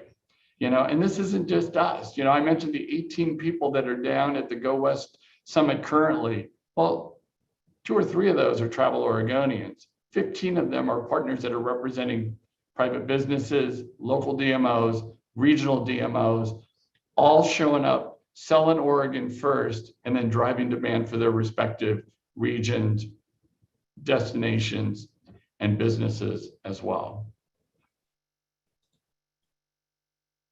The third objective is that Oregon delivers remarkable experiences. This objective is making progress towards 2 of the Sustainable Development Goals of the United Nations. One is to build resilient infrastructure, promote inclusive and sustainable industrialization, and foster innovation. And the second is to make cities and human settlements inclusive, safe, resilient, and sustainable. I think about the work that we've done with our Y Guides program and supporting the work that tour operators, guides, and outfitters do to make our state a world-class destination with unique experiences that can't be enjoyed other places. Our destination development team rolling out destination-ready programming. In 2021, for example, we provided funding for key visitor experience needs during the pandemic. And in 2022, we've rolled out kind of a destination-ready 2.0, working to engage destination stakeholders to develop destination baseline reports and assessments of primary and secondary destination lures, attracting destination drivers, and product development needs to help really strengthen those areas. And of course, there's a series of development blueprints that are coming out of Travel Oregon as well that communities can engage with. Work on food trails, outdoor recreation maps, the emerging dark sky toolkit that's underway, small business marketing boost program, bike trails development, the Oregon Trails Fund, and others. And the fourth is that Oregon respects the natural environment. Again, consistent with 2 of the Sustainable Development Goals from the United Nations. One is ensuring sustainable consumption and production patterns. And the second taking urgent action to combat climate change and its impacts. Again, when I think about current work underway, current illustrations of the heart, the passion, the innovation, not only of Travel Oregon, but of us as a travel and tourism industry. I think about our work with land managers to build the Take Care Out There framework. I think about how we're also actively working with land managers to manage consumer messaging. So we're actively aiding in how places are talked about on social media. Our integrated marketing team, for example, during the pandemic, when things began to open up again and folks, Oregonians, wanted to get outdoors and travel and experience parts of their state,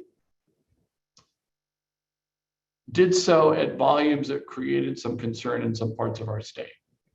And so we as Travel Oregon were able to go in and use geofencing, for example, to push very specific social media messages, reminding folks to take care out there, how to travel in these spaces, you know, because these are places that may be able to handle the additional volume as long as we're all behaving appropriately. So we wanted to be part of that solution as well. And again, our work with the Y Guides program is about supporting stewardship that guides and guided experiences can bring that may not occur in other ways.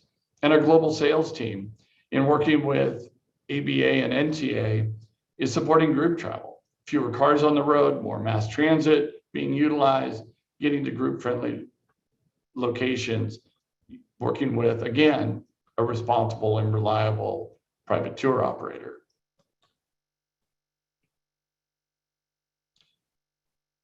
In terms of how we move forward from here with the strategy, I want to acknowledge that the strategy is designed with fluidity and flexibility in mind. The day-to-day actions of Travel Oregon and in conjunction with our industry partners are going to evolve over time and certainly over the next decade. But the commitment to our outcomes and our vision is resolute.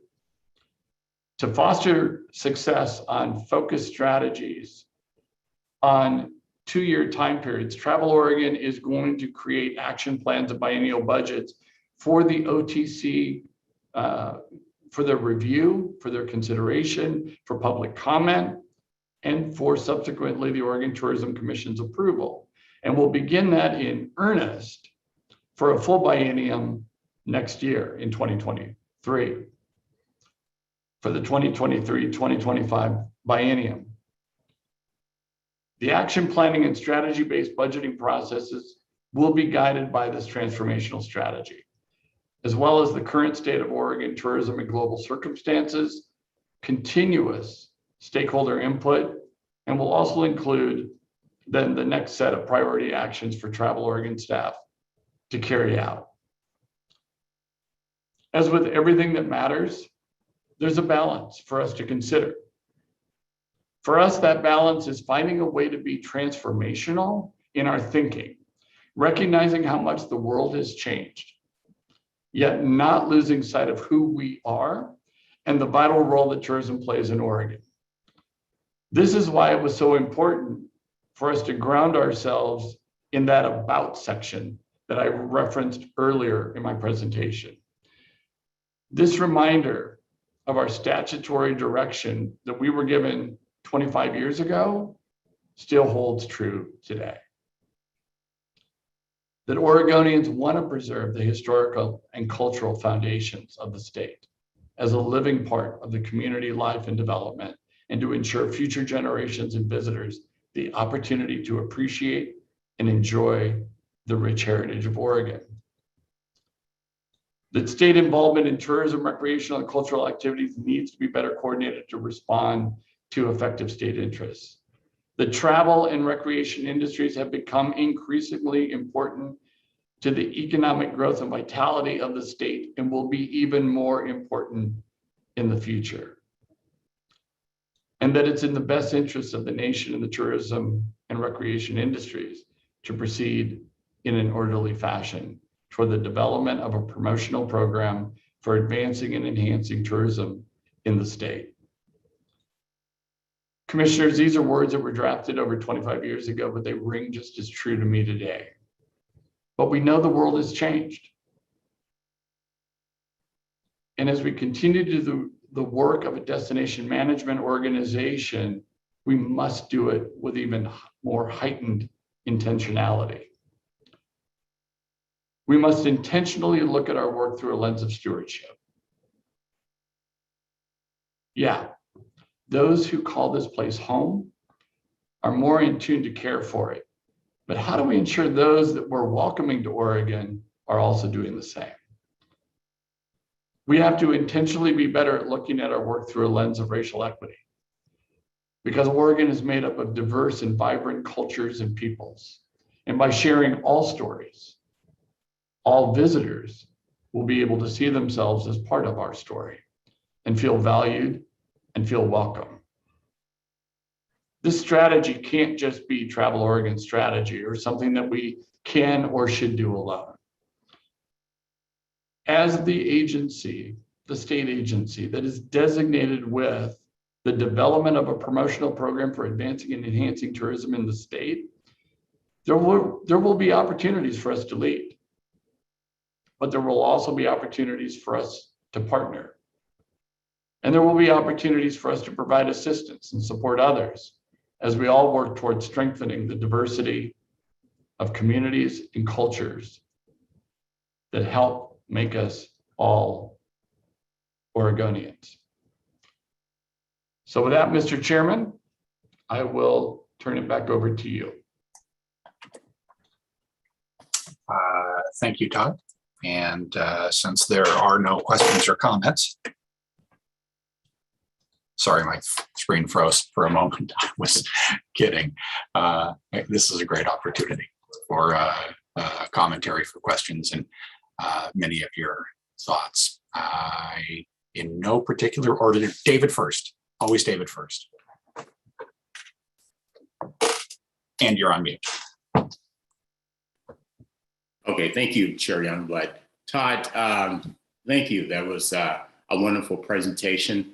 And first of all, in regards to the land acknowledgement, I just want to say I'm very, very pleased that the Oregon Tourism Leadership Academy is actually taking a trip over, I believe, the first week of March to the Umatilla tribe, which will give them an opportunity to learn more about the, I think it's Cayuse, the Walla Walla, and the Umatilla tribe, and the other nations that sit there. So I think it's a great opportunity from a learning standpoint. But what I want to start off with is, touching on this strategic plan as it relates to inclusiveness.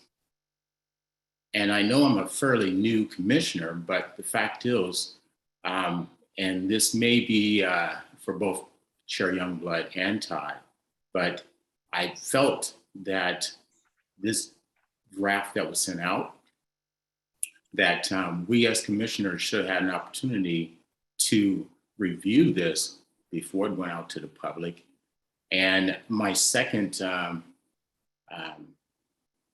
I'd like to comment on is, as we work to revise this draft before the March 14th date, that we might want to consider ensuring that the revised draft is not just a piece that's created by Travel Oregon, but since we started this process as an inclusive process of our partners and stakeholders who should be a part of this. So I think that there should be an opportunity here to ensure that both the staff, our stakeholders, key stakeholders, and maybe one or two of the commissioners have an opportunity to sit down in some type of committee or whatever and work on this draft before it comes back out.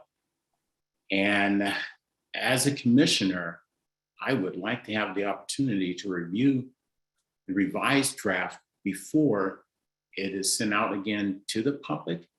I think that's a very, very important piece that we're missing. I don't know if this has been done before or not, but I think it's based off the this particular unique strategic plan, it's a must.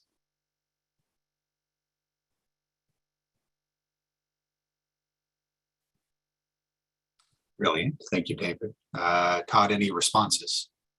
Just very quickly, David, thank you for your response. You are correct that our process historically has been that when it is shared with the commission, it is also shared with the industry. That has occurred simultaneously. That has been previous practice. So I've made note of your comments, and I think they're worth further discussion and consideration. But I did want to let you know what our traditional process has been in the past. Thank you, Todd, and thank you, David. I see Lucinda. Sorry, thank you. Thank you, Todd, for the great presentation. This is an incredibly thoughtful document, and I'm encouraged and proud of the work that Travel Oregon continues to do. I think it's important to point out that in all of the words we use, we're calling this a strategy. It's a 10-year strategy. And historically, we have had 2-year strategic plans. And so, Todd, you and I have had this conversation because I received questions from people on the Oregon coast of where's the meat, right? Where's the meat in this document? And in my conversations with them, it was, look, this is the lens through which we do all of our work. And I'm really appreciative of the comments that we heard from the stakeholders.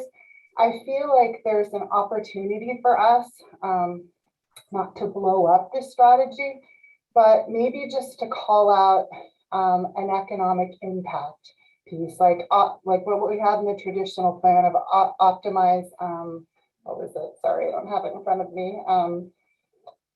Optimize statewide economic impact. I feel like if we add that component to it, and again, that's difficult to do for 10 years, but I think it speaks to Carrie's point, and it speaks to a lot of the comments that we've heard as a reminder of the work that Travel Oregon is tasked with, of putting that component in it.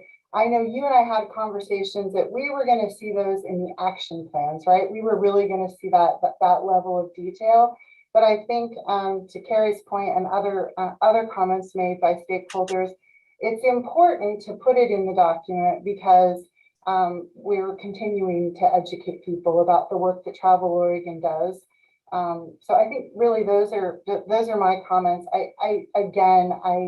This is a beautiful document. I am so proud to be a member of Travel Oregon and the objectives that were spelled out. I think it just needs a little bit more meat, so to speak, in calling out our focus on driving economies, economic impact, all that fun stuff. So thank you.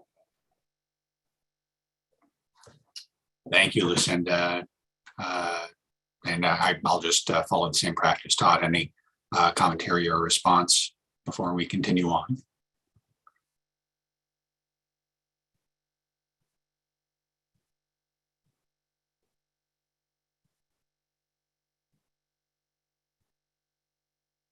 Well then, oh, you're off mute. I went ahead and took myself off mute. I don't want commissioners to feel a need to wait for a direct response. I am taking notes of the comments. I do think because we're at the onset of this conversation, Lucinda touches on a couple of key points that are also reflective of conversations that I've had and comments that I've heard. Lucinda referred to ours. I do think it's important that we do refer to this as a transformational strategy. This is different than our typical strategic plan. There will be relatedly, when we move into that, as I referred to at the end of my presentation, we move into that strategic planning process, which will start in this next fiscal year, and build a budget for the biennium. There will be added opportunity for stakeholder input, added opportunity for commission engagement, and a budget that would then be adopted by the commission as a result from that. So they are tethered to, obviously, a transformational strategy, but this is not the plan. And I think that's a great clarification, Lucinda, and I appreciate you calling it out. It also addresses kind of where the meat is. Obviously, a transformational strategy is going to be more skeletal. The meat is in the action plan, and then subsequently how the budget are going to be deployed.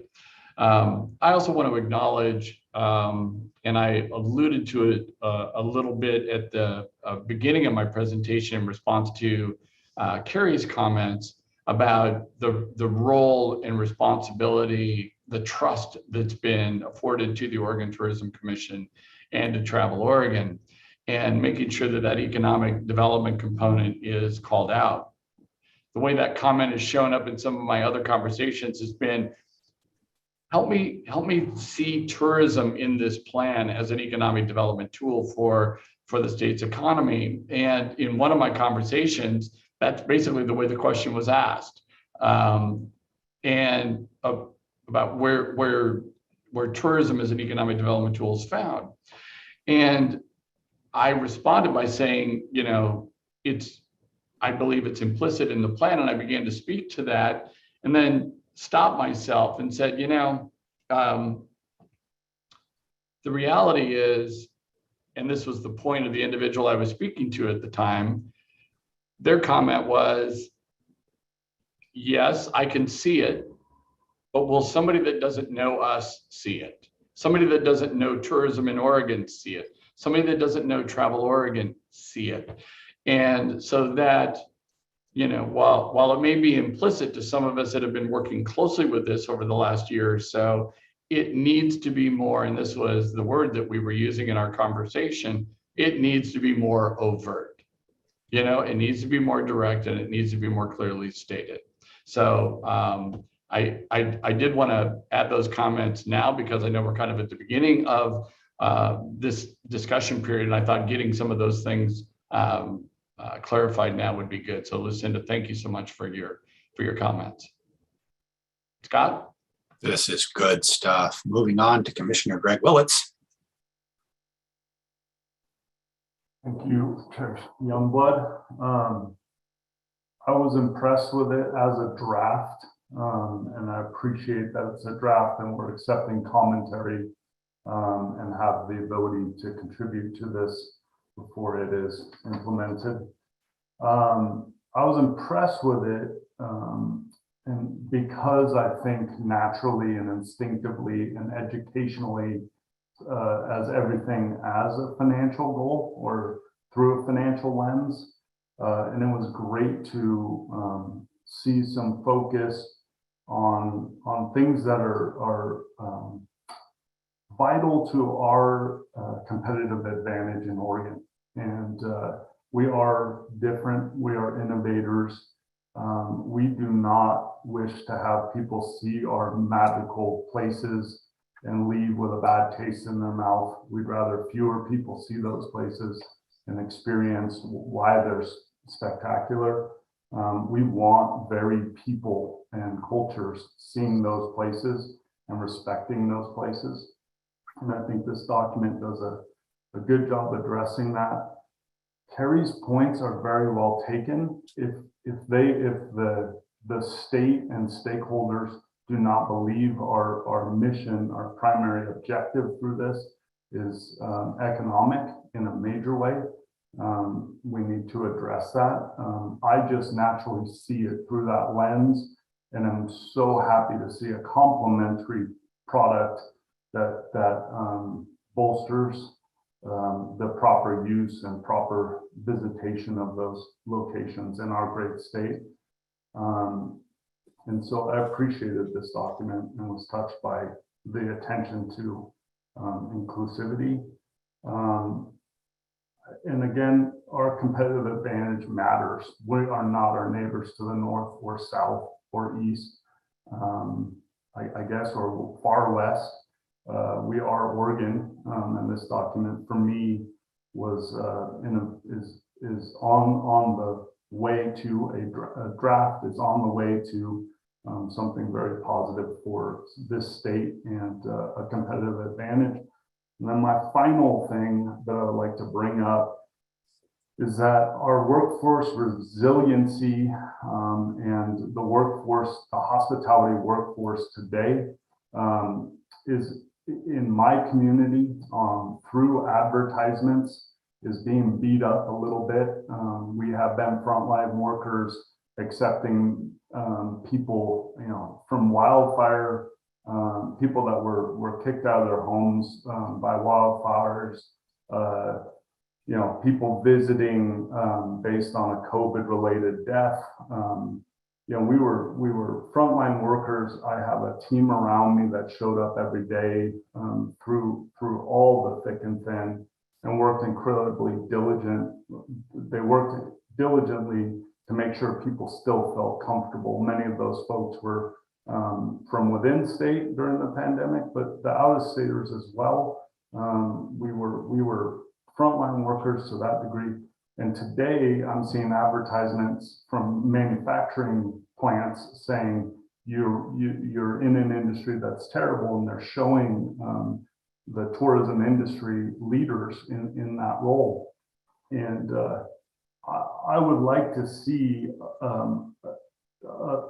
in a very concise way managing that we have workforce pride in the tourism industry. We are doing an amazing job.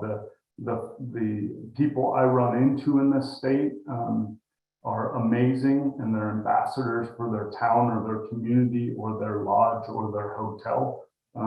And I think we need them on board for this messaging, and we need those people in place to hear our messaging and continue to perpetuate positive tourism in our amazing state. So that's my little spiel. And thank you, Todd and Travel Oregon, for all the work on this program. That is a fantastic draft and a good start. It is a good draft and a good start. And I look forward to a fantastic collaboration on the end product. Thank you.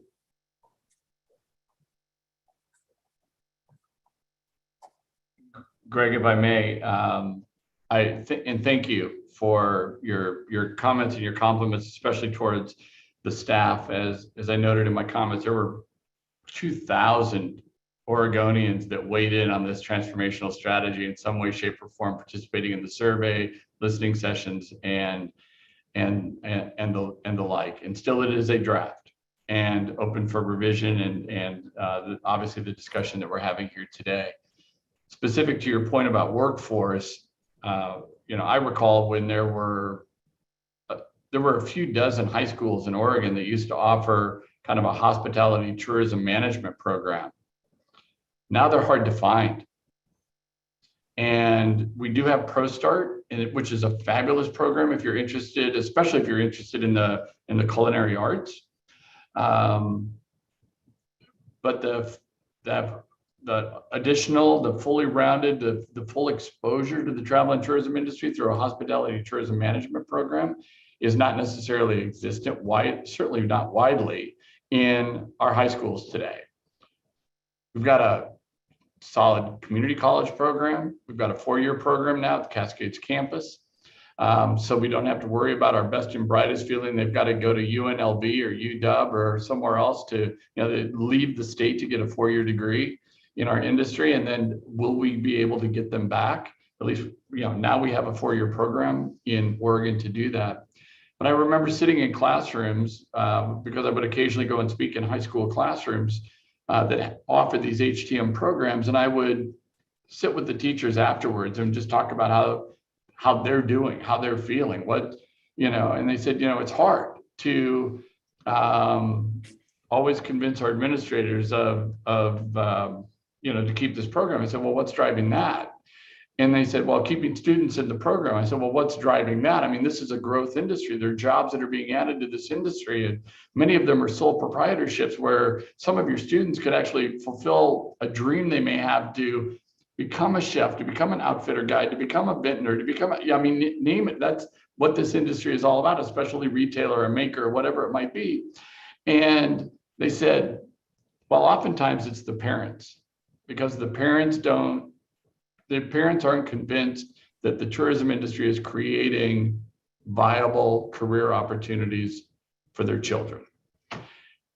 And that's the work, right? That's the work that we have to do. And the example that you raised is still indicative of that somebody would be running a campaign that would, just potentially disparage one industry to recruit for another, especially at a time that really all work is honorable, right? And the jobs in the travel and tourism industry actually, in many ways, have the kind of higher calling that you referred to, being ambassadors to the state. And the experience that you have in a local restaurant could encourage someone to actually stay longer and therefore drive even further economic activity. And it's just a simple act of service that comes from somebody that really loves being in the tourism industry and sees it as a career path. So I'm going to step off my workforce soapbox, but thank you for your comment. Thanks, Todd. Thanks, Fred. Maria, hello. Hi. Well, thanks for those comments, Todd, about hospitality. I'm sitting over here, doing pom-poms because, there are countries like, in Denmark where you can actually get a master's degree in hospitality. And I've seen those people and they're doing amazing work. And to your point, just growing their economy because of that. I wanted to just go back, and a lot of the things have already been said that I wanted to state, which go back to the comments about just making sure that the economic growth is an important part of this. And I get it. And I think I only get it because you just mentioned that this is just a transformative draft. It's not the strategic plan. And I think making sure that people really understand the difference is important right now. As everyone's reading this, I'm not really sure, again, as Commissioner Lucinda was saying, if people really get it. So I think that's important to communicate. I also want to just say that, again, I am so proud of this organization and its continual commitment towards leading the charge and being so progressive and forward with its bold objectives. And as everyone's already stated, just this is a beautiful draft. And I think it's one of these things that you just want to send to every other state and have them check themselves and see if we're all doing this together, because this is such important work. And it goes above and beyond, I think, the basic objectives of a tourism agency, which typically is just to grow the economic base. But we're always doing so much more. And I just can't, I applaud all the work. I also want to reemphasize that we continue to stay true to your words about preserving the cultural heritage of our state. I think is so important. Oregon is such a treasure, and it's a treasure that so many people have not quite discovered. And so as they come in and they discover, we need to ensure that we have to ensure that we protect our cultural heritage, in addition that we protect our environmental resources, of which is part of this plan, which I'm so thrilled that it's in here because, again, I've been out in the world and seen what's happened to countries like Iceland in particular that has, was the place to go, the adventure place, which is very similar to Oregon and has really been damaged in some ways. Yes, the economy rose, but the land itself has been very much damaged. So I think these are very important. They seem simple, but these are big issues. And so I just, again, I'm really excited about it. I think once again, it's bold and brave, and I'm, really happy to be a part of it. So looking forward to more. Thanks. Thanks, Maria. Aaron, I've been neglecting you, and I am sorry. Chair Youngblood, that's totally fine. I have enjoyed hearing from everybody else. And as a new commissioner, I really want to commend this commission and the team at Travel Oregon for being an organization that has 25 years of history and being willing to be transformational, to come out of a time that has been incredibly difficult for our industry and for all of our communities, and to be willing in the first place to say, let's really rethink things. Let's look at things from all of the angles, and let's be open to doing things different. And so I really commend that willingness to even embark on this process. And I am so encouraged by the values that are expressed through this document: equity, inclusion, the environment. I loved seeing the strong emphasis on the experience of our local communities and our residents, and how tourism interacts with our residents and vice versa.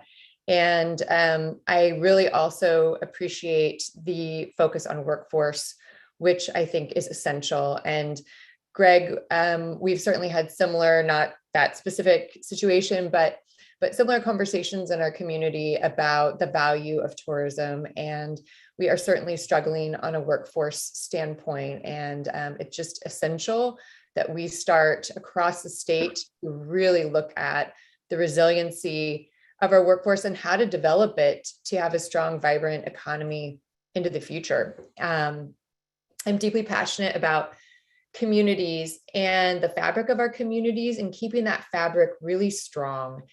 And I appreciated very much Carrie's willingness to not shy away from economic development. And when I think about smaller communities, in particular across the state of Oregon, I think about the vital role that tourism plays in underwriting those businesses, those local businesses that create jobs, yes, but more than that, they create a sense of community.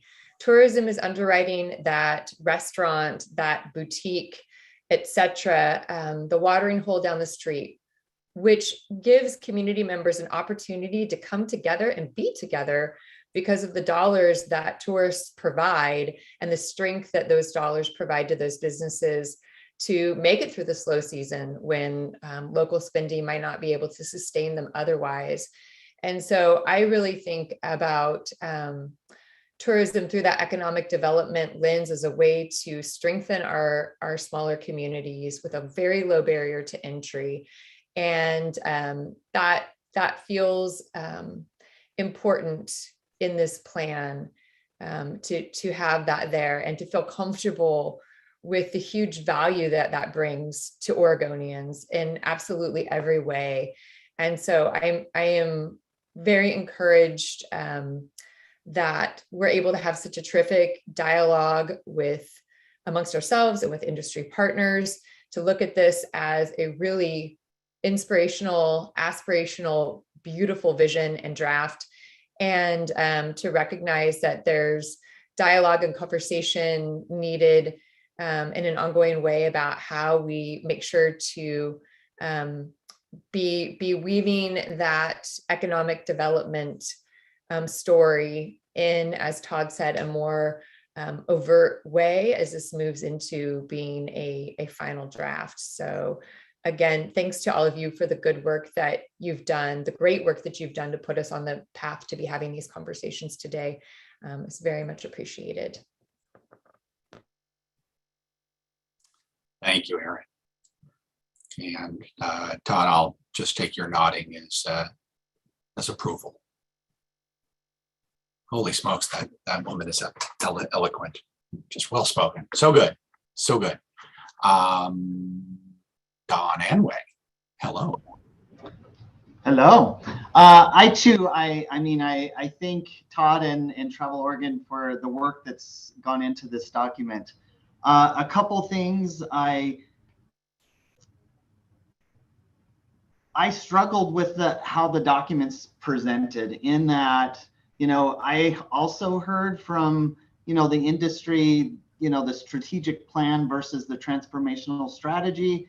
And I wonder if we're rushing, the transformational strategy, and should since that question has been rose so many times by the industry on, what is the difference between the strategic plan and the transformational strategy? Should we look at how we're rolling this out? And should we take a little bit more time to unite our industry so that everyone is behind this transformational strategy? And, I have to say that the first time that I read it, I mean, the points that are brought out in the strategy, no one's going to argue with that. These are issues and opportunities for us to, help and support. I'm just a little concerned that, as Carrie even said, are we taking a chance that, this could fragment our focus? And, I just feel like the way that it's presented, is that truly our mission to take on, these key issues that are facing, the world. And yes, I agree, someone needs to do it, but I just am hesitant there. I fully believe that, the economic development, our opportunity to grow tourism and promote tourism, it should be, the key focus. And then, with supporting aspects of these other areas. To me, that the main point is, are we rushing this 10-year transformational strategy? There's a lot of uneasiness and uncertainty around it. And I know this is a draft and things will change, but I know that we're looking to vote on it on March 14th. And that seems a little too quick for me. Really good stuff. Appreciate that, Don. And I was thinking along kind of some similar lines last night, and I think that it's certainly open to discussion as to whether or not this becomes a matter of a vote on the 14th. Certainly, we can anticipate the Travel Oregon staff will take all of the feedback that they've gleaned and are gleaning today, and will continue to through the remainder of this process, and be able to provide updates to us, prior to the meeting next month. But I share your interest in making sure that this doesn't feel in any way rushed. I recall back to when, kind of this started to germinate. That's when we were going through the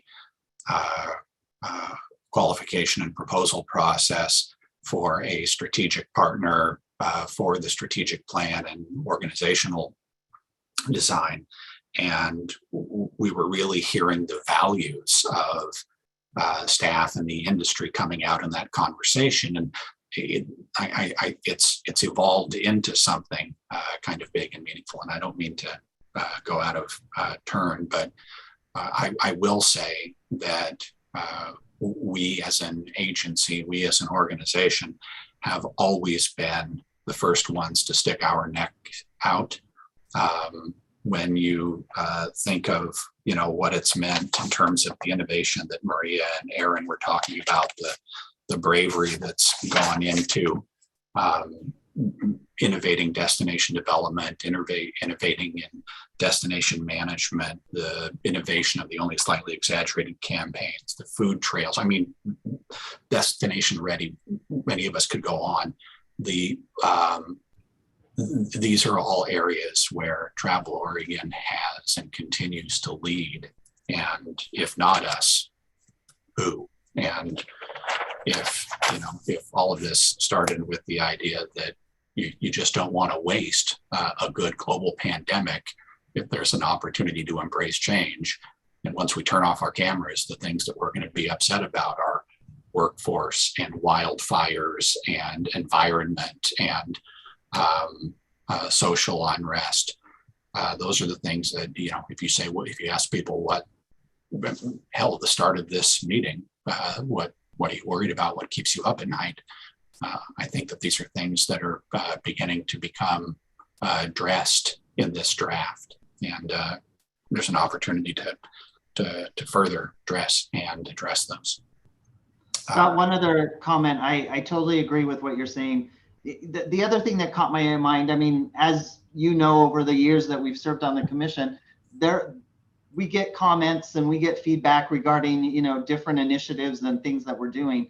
It really caught my eye, though, to see Alana Houston and Carrie Westland, both past legendary commissioners, that are invested in the state and tourism. And the fact that both of them, expressed their concerns, that it really, had me step back and say, okay, you know what, we really do need to not rush this. And, we need to do our research. I would love to, hear, even more from the industry.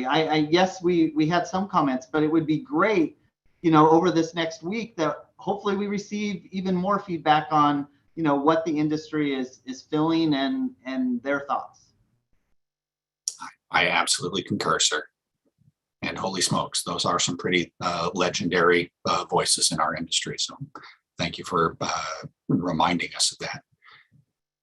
Todd, forgive me, I didn't know if you had anything to add or if you're still taking notes. Nothing to add. Yes, still taking notes. Don, thank you for your really thoughtful comment. I see Richard Boyle's hand. Thank you, Chair Youngblood. Appreciate it. And thank you, Todd, for walking us through the plan. I'd also like to thank our industry partners, particularly from the DMO and our DMO world, for their comments. When I read the plan, Todd, we talked. I'm an advocate for a more overt positioning of our work as commissioners and economic development, which is, as you alluded to, really the reason that this organization was formed, as being front and center in this strategy. As Don said, we've had two past chairs express their concerns and about the lack of a breadcrumb trail, if you will, that leads us to where we are here. And I think that needs to be addressed. I looked at, and I appreciated both Carrie and Alana's comments in particular, but I also appreciated Lizzie Keenan's for their directness. She had a couple observations and a question. Where is tourism in this strategic plan? The economic impact value of tourism is missing. The document reads like an aspirational value statement, not so much a strategic plan. And she expressed the concern that partners in the communities that she works with may not see their tourism work in this document. And I hope those are all issues that are taken seriously and addressed. My concerns led me back to look at ORS 284, the enabling legislation for the organization. And I know the plan draws heavily from the legislative findings section. You read through those 11 items in I think it's the about section. But when I think of a contract, I guess I'd draw an analogy. A contract has the preamble, and that's the whereases that provide some context for the agreements, the meat of the work in a contract. So the whereases are those things that are captured in this document. What I didn't see really was the work that we are tasked with legislatively. And, that work is the creation of the 2-year plans and the budgets that support them. This is really sort of outside of the work that we're tasked with. I don't think it's specifically prohibited, but it's really not contemplated. I wanted to speak to David's point. This work really is outside of our traditional work. It is potentially transformative in that respect, but I think we might have looked at a little different process that engaged commissioners earlier to weigh in and help guide this. It is, after all, ultimately the commission's plan. So I would encourage all my fellow commissioners to go have a look at exactly what our duties are under 284. I think they need to figure prominently so that we don't lose track of them. It is so easy to ignore statute and what we're tasked with because it's not in front of us every day. Whereas this plan is likely to come back to us each time we're examining those 2-year plans. So I'd like to see it acknowledged in this document. As I've listened to everybody's confidence that our input and the input from the public will be taken seriously and incorporated. I think that demonstrates a lot of trust in Travel Oregon and staff. But I think we should be careful to provide a framework for how this actually happens going forward. There's another week for the public to provide comment, and I think that's probably adequate. Although I will say, I think that the lodging industry has only very recently become aware of this document and hasn't really fully engaged with it. Or had much discussion about it, and that is a bit concerning. I'm hopeful we see some input from the lodging community and not just the DMO, RDMO community. The fact is, those of us in the lodging industry, outside of those who are engaged in Travel Oregon and some of the DMOs, are busy running businesses and really rely on Travel Oregon to do the right thing by them. And, they don't get as involved as probably they should for us to get the sort of input that we need to provide, to help shape a transformative strategy. So when I look at the framework we might have going forward, I think I would like to see after the public comments have come in, something like city councils and county commissions typically do, which is a public work session that involves all of us as commissioners to take that input into consideration and provide Todd and staff with a clear direction about where we want to go as commissioners. Because again, ultimately it's our plan. We're setting the course for future commissions as well as staff for a 10-year period, after many of us will be gone from this organization. And then I'd like to see the plan reflect those comments. And as some commentators earlier indicated, an opportunity for industry partners to review and comment. And I'd like to see the adoption scheduled only after that work has been seriously undertaken, reviewed, and vetted. I think that's unlikely to occur by the time of our next meeting, but I think it's important to think carefully about our framework for moving forward, and that is what I would offer. Thank you, Chair Youngblood. Oh my gosh, thank you. Thank you for, you have a gift for crystallizing thought, so thank you. I'm going to vamp for a moment because I would imagine Todd is going to go through 2 more pens worth of note writing ink before he's caught up. How you doing, Todd?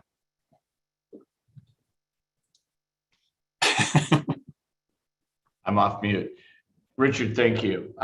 We did have the opportunity to talk, and I appreciate your both your heart for this work, the desire to see it more overt, as we talked about, and also your challenge to all of us to go read ORS 284.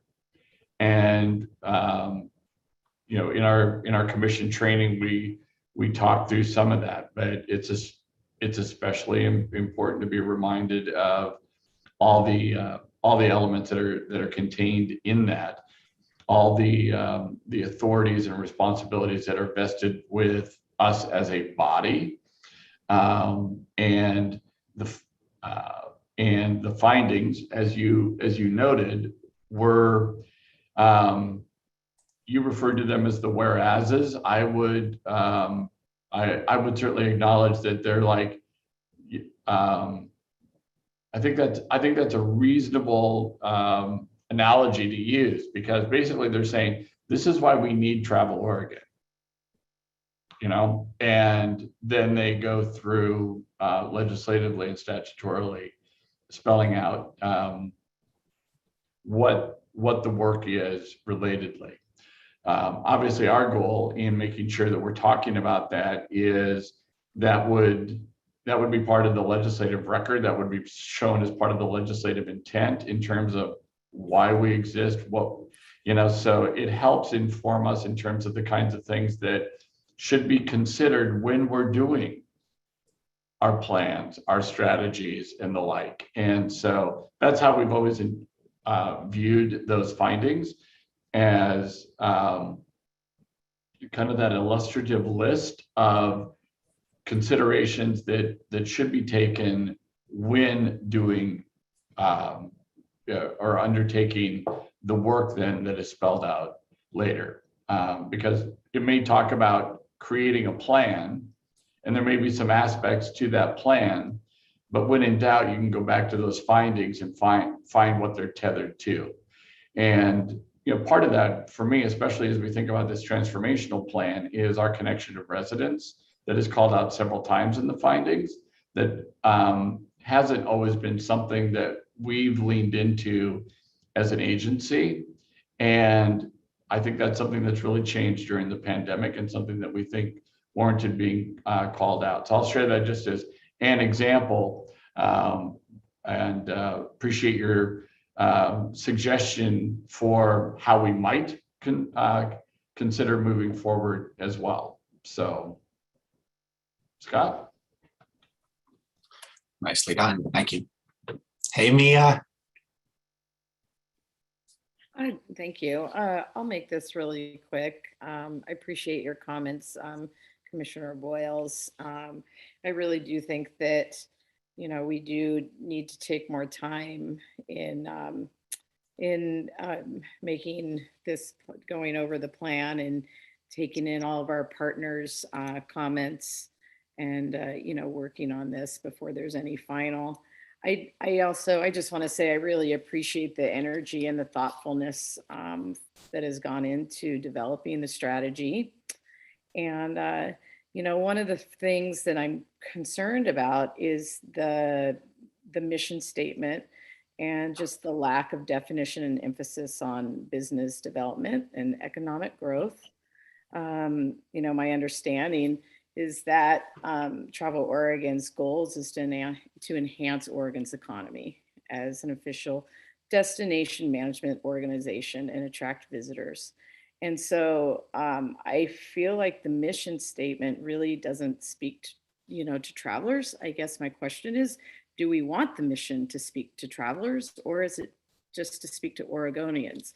Because I look at and compare the mission statement that is on the website right now, and and it starts with, we inspire travel that drives community enhancement and economic development. And so that word, we inspire, and I don't feel that, and I don't sense that or see that in this new mission statement.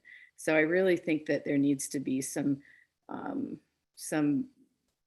lot of attention to the language in there. And then next, I fear that there is a risk in the strategy with the lack of focus on tourism and enhancing Oregon's economy. And so I think that this will make our budget vulnerable, and it could be under scrutiny by others. So So I think like others have mentioned that there should be more consideration to the tourism component. And I will definitely, it looks like I have some homework, and, I think that's really important for us as commissioners to look at our duties under the document 284. So I know that I will be reviewing that. And so again, just, appreciate the work that everyone has put into this, and that's it. That's about it. So thank you. Really well put, Mia. Thank you very, very much. I just want to echo that, Scott. Thank you, Mia. Well said, and notes captured on all fronts, from mission statement to the potential vulnerability if we don't have adequate focus on or attention given or weight given to our work as an economic development agency. Thanks. Hi, Erin.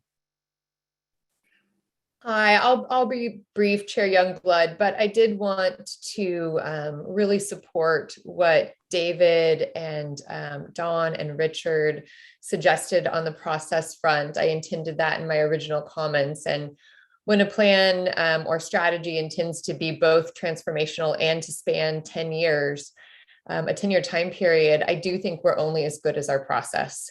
And I would also hate to see things rushed when it is it's so essential that we really get this right.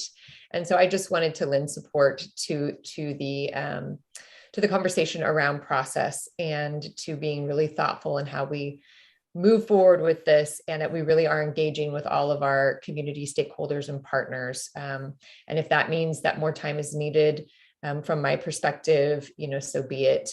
So I do feel like the process side of this is incredibly, incredibly important for us to be discussing too. So thanks for those comments.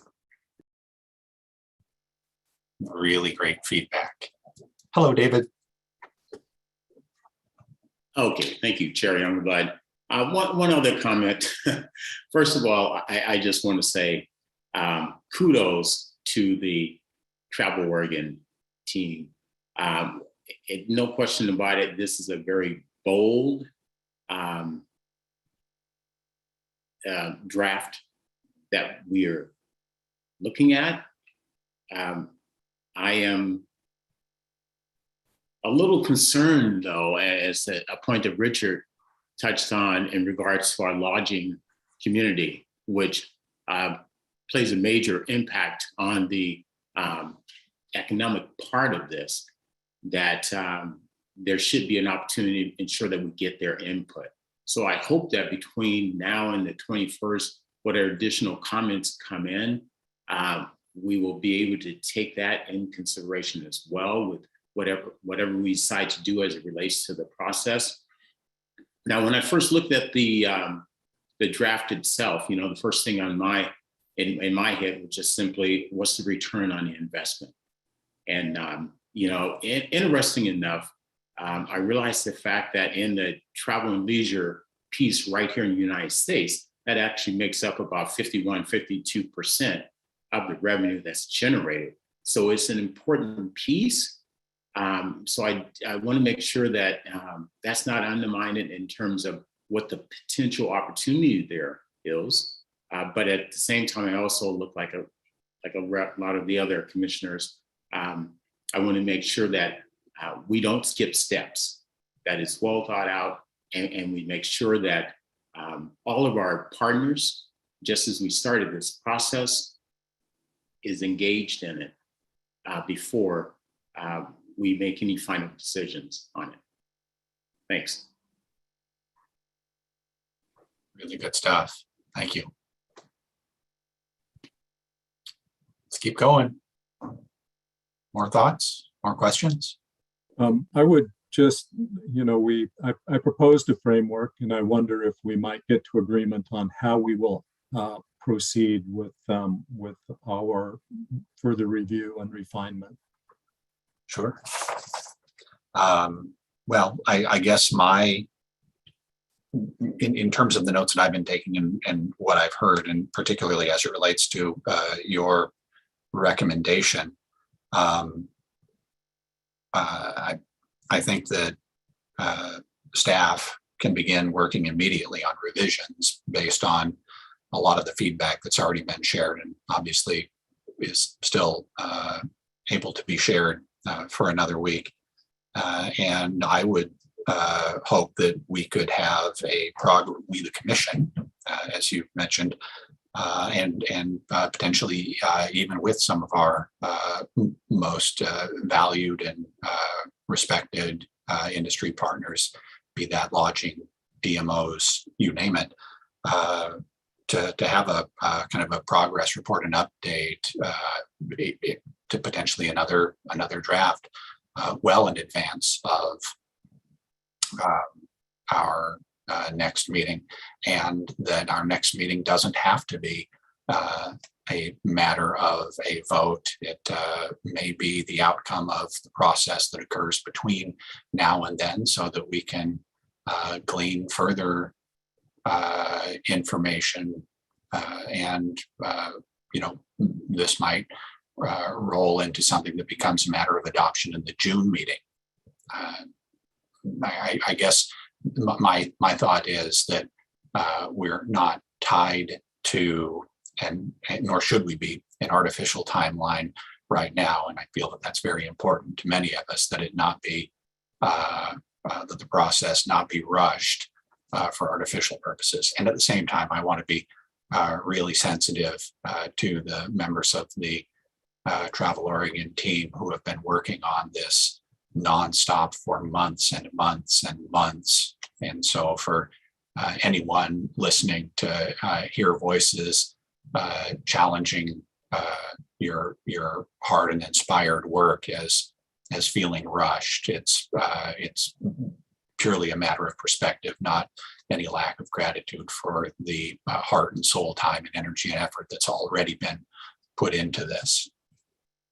I don't know. I think I ran too far afield, Richard. Back to you. Well, I would just, I appreciate your comments to staff, and I would just remind everyone that the commission and the public has had really all of 2 weeks to take this in. And I appreciate that staff's been working with it for months and months and has put a lot of effort into it. But,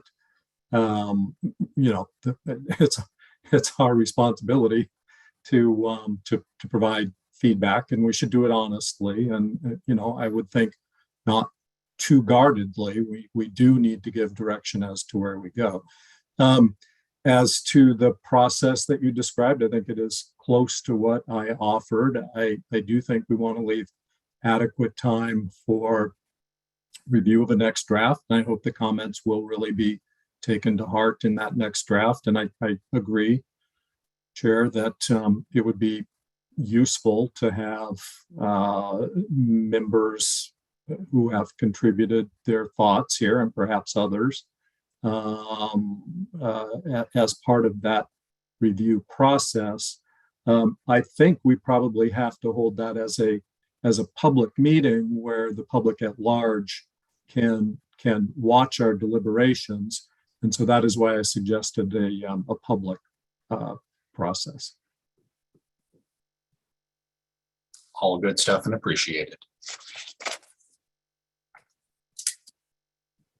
Folks, additional thoughts? Oh, sorry. I'm just gonna blurt out. I agree. Having the fullness of time is really important. It is a 10-year plan, and Richard, you're always so incredibly thoughtful and articulate, and I hope I pick up some of that one of these days if I hang out with you long enough.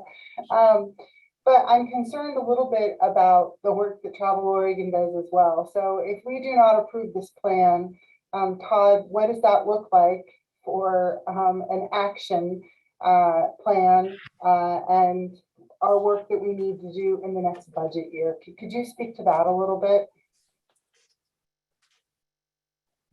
Thanks, Lucinda. Happy to. And my sense is hearing both Richard's comments and as well as Scott's proposal.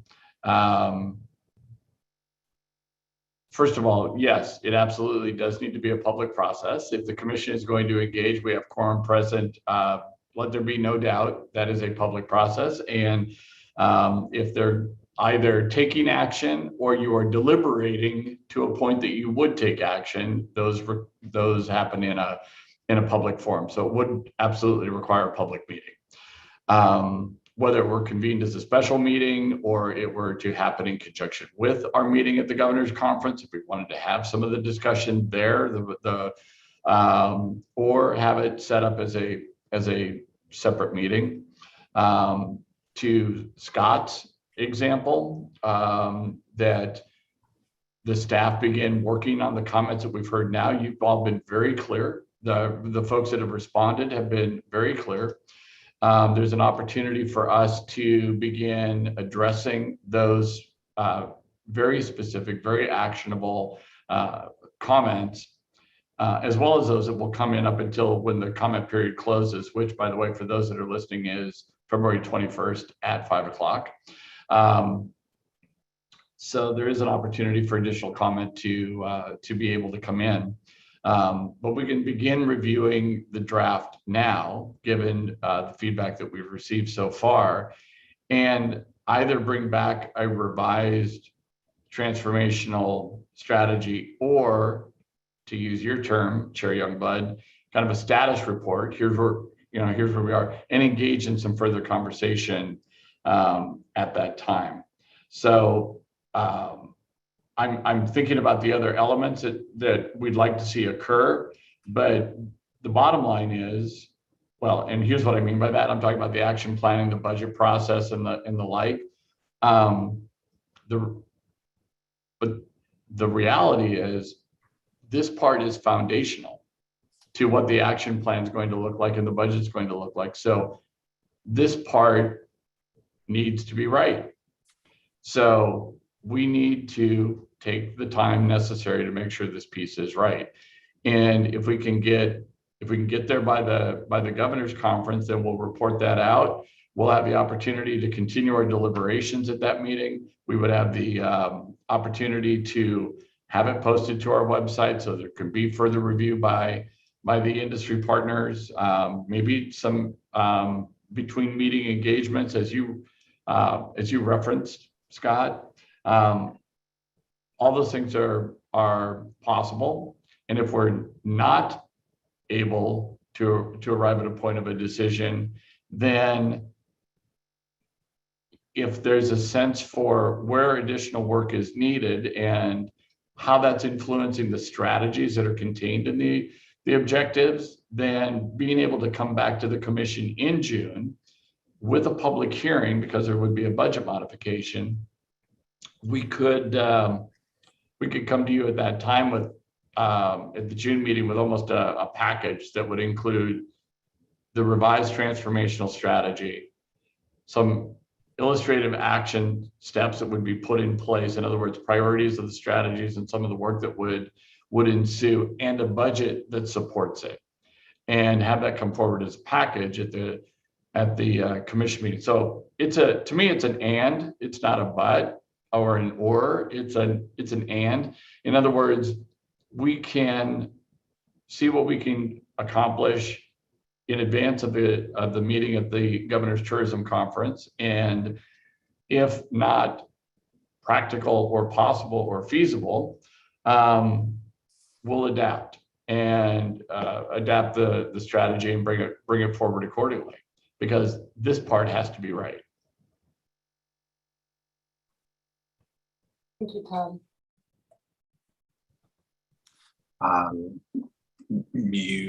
You all inspire me as we talk through. This is heady stuff.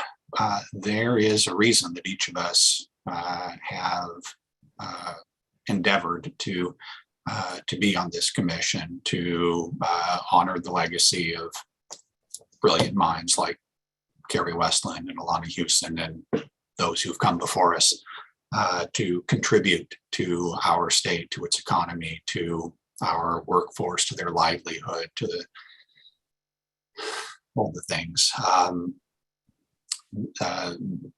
This transformational strategy looks different than a lot of what we have fallen in love with in terms of our experiences as commissioners and as aspiring commissioners. It's certainly not one of the strategic plans. There are a couple of graphics, but no beautiful imagery in there, at least not yet, fingers crossed. I feel a degree of responsiveness to what looks different and unusual about this. And I think that those are the elements that are brave and innovative and aspirational, and necessarily by virtue of their oddity, their novelty, perhaps I should say, their newness, their lack of familiarity to what we have done and have loved about our agency and our organization and our industry. They're the hard parts. I think that a lot of the hard stuff has already been done. And I think a lot of the things that, if I, consider your comments, Mia, and the things that we have come to know and appreciate in the work of Travel Oregon, if I think of the commentary that Carrie provided in terms of lest we forget or let anyone else forget where our industry has come from and what our industry's foundation is and what our mission toward economic development and vibrancy for the state must be, that this could feel like 180 degree, 150 degree, I'm not good with math, course adjustment. But I think in listening to your voices today and listening in reading the feedback over and over that we've already received and reading through this plan strategy time and time again, I've come to the realization that I think the elements that we feel are wanting and the elements that we feel are new and inspiring, these things are not mutually exclusive. This is more about and than it is or. And I think that it's important that we acknowledge and respect that as it relates to workforce development. We hear it a lot nowadays that I was having a conversation with another commission member who shall remain nameless for the purpose of this story. And we were having kind of a kids today moment, but the reality is that we see an awful lot of research that says that our emerging workforce needs to be inspired. It needs to find work that is meaningful, that aligns with the values of the people entering the workforce. That if we've discussed today that we have a perceptive schism in what it means, the nobility of service, the aptitude for a career spent in hospitality to deliver a rich and meaningful life and one that is financially rewarding, that none of those things are possible until we can engage the hearts of young and aspiring hospitality professionals. And I think that a lot of what has been put into this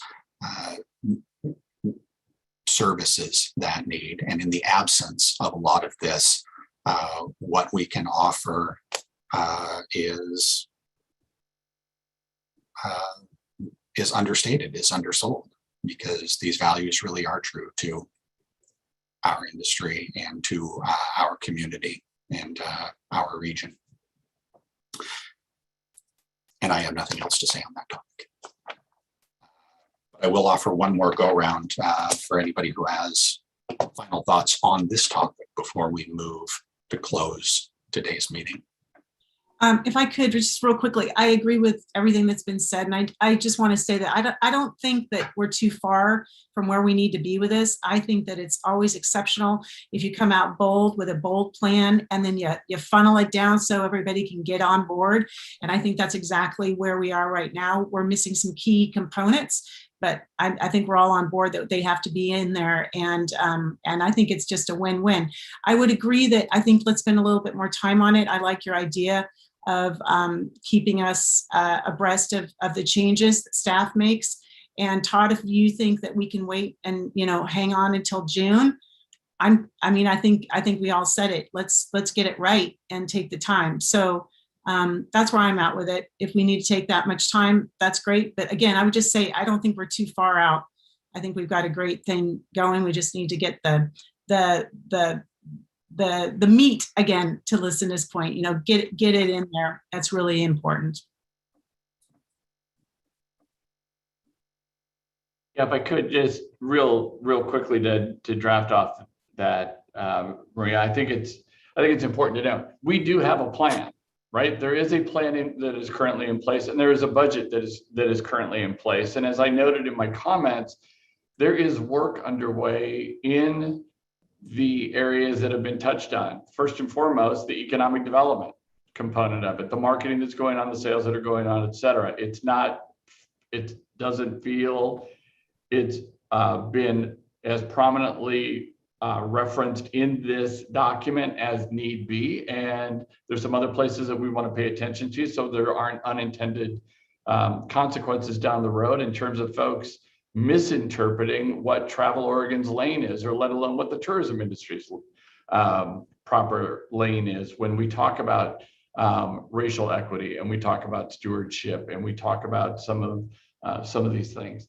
I think so. I did want to emphasize the fact that those components are obviously in place now. It's not as though we are rudderless without a strategy and a budget. We and certainly no lack of innovation. So we have all those things in place, and we are undertaking, aspects of this work already in the DEI space, in the stewardship space, and certainly, obviously, in the economic development, business development space.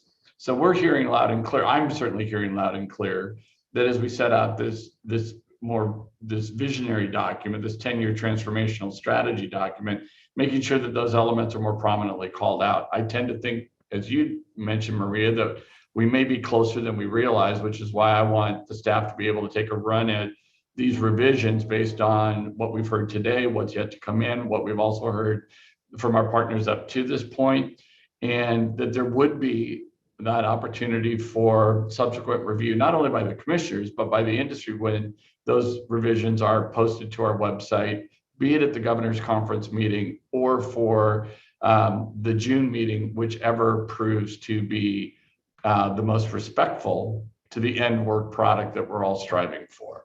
So I'll just kind of leave it there, Maria, but I just wanted to acknowledge your comment.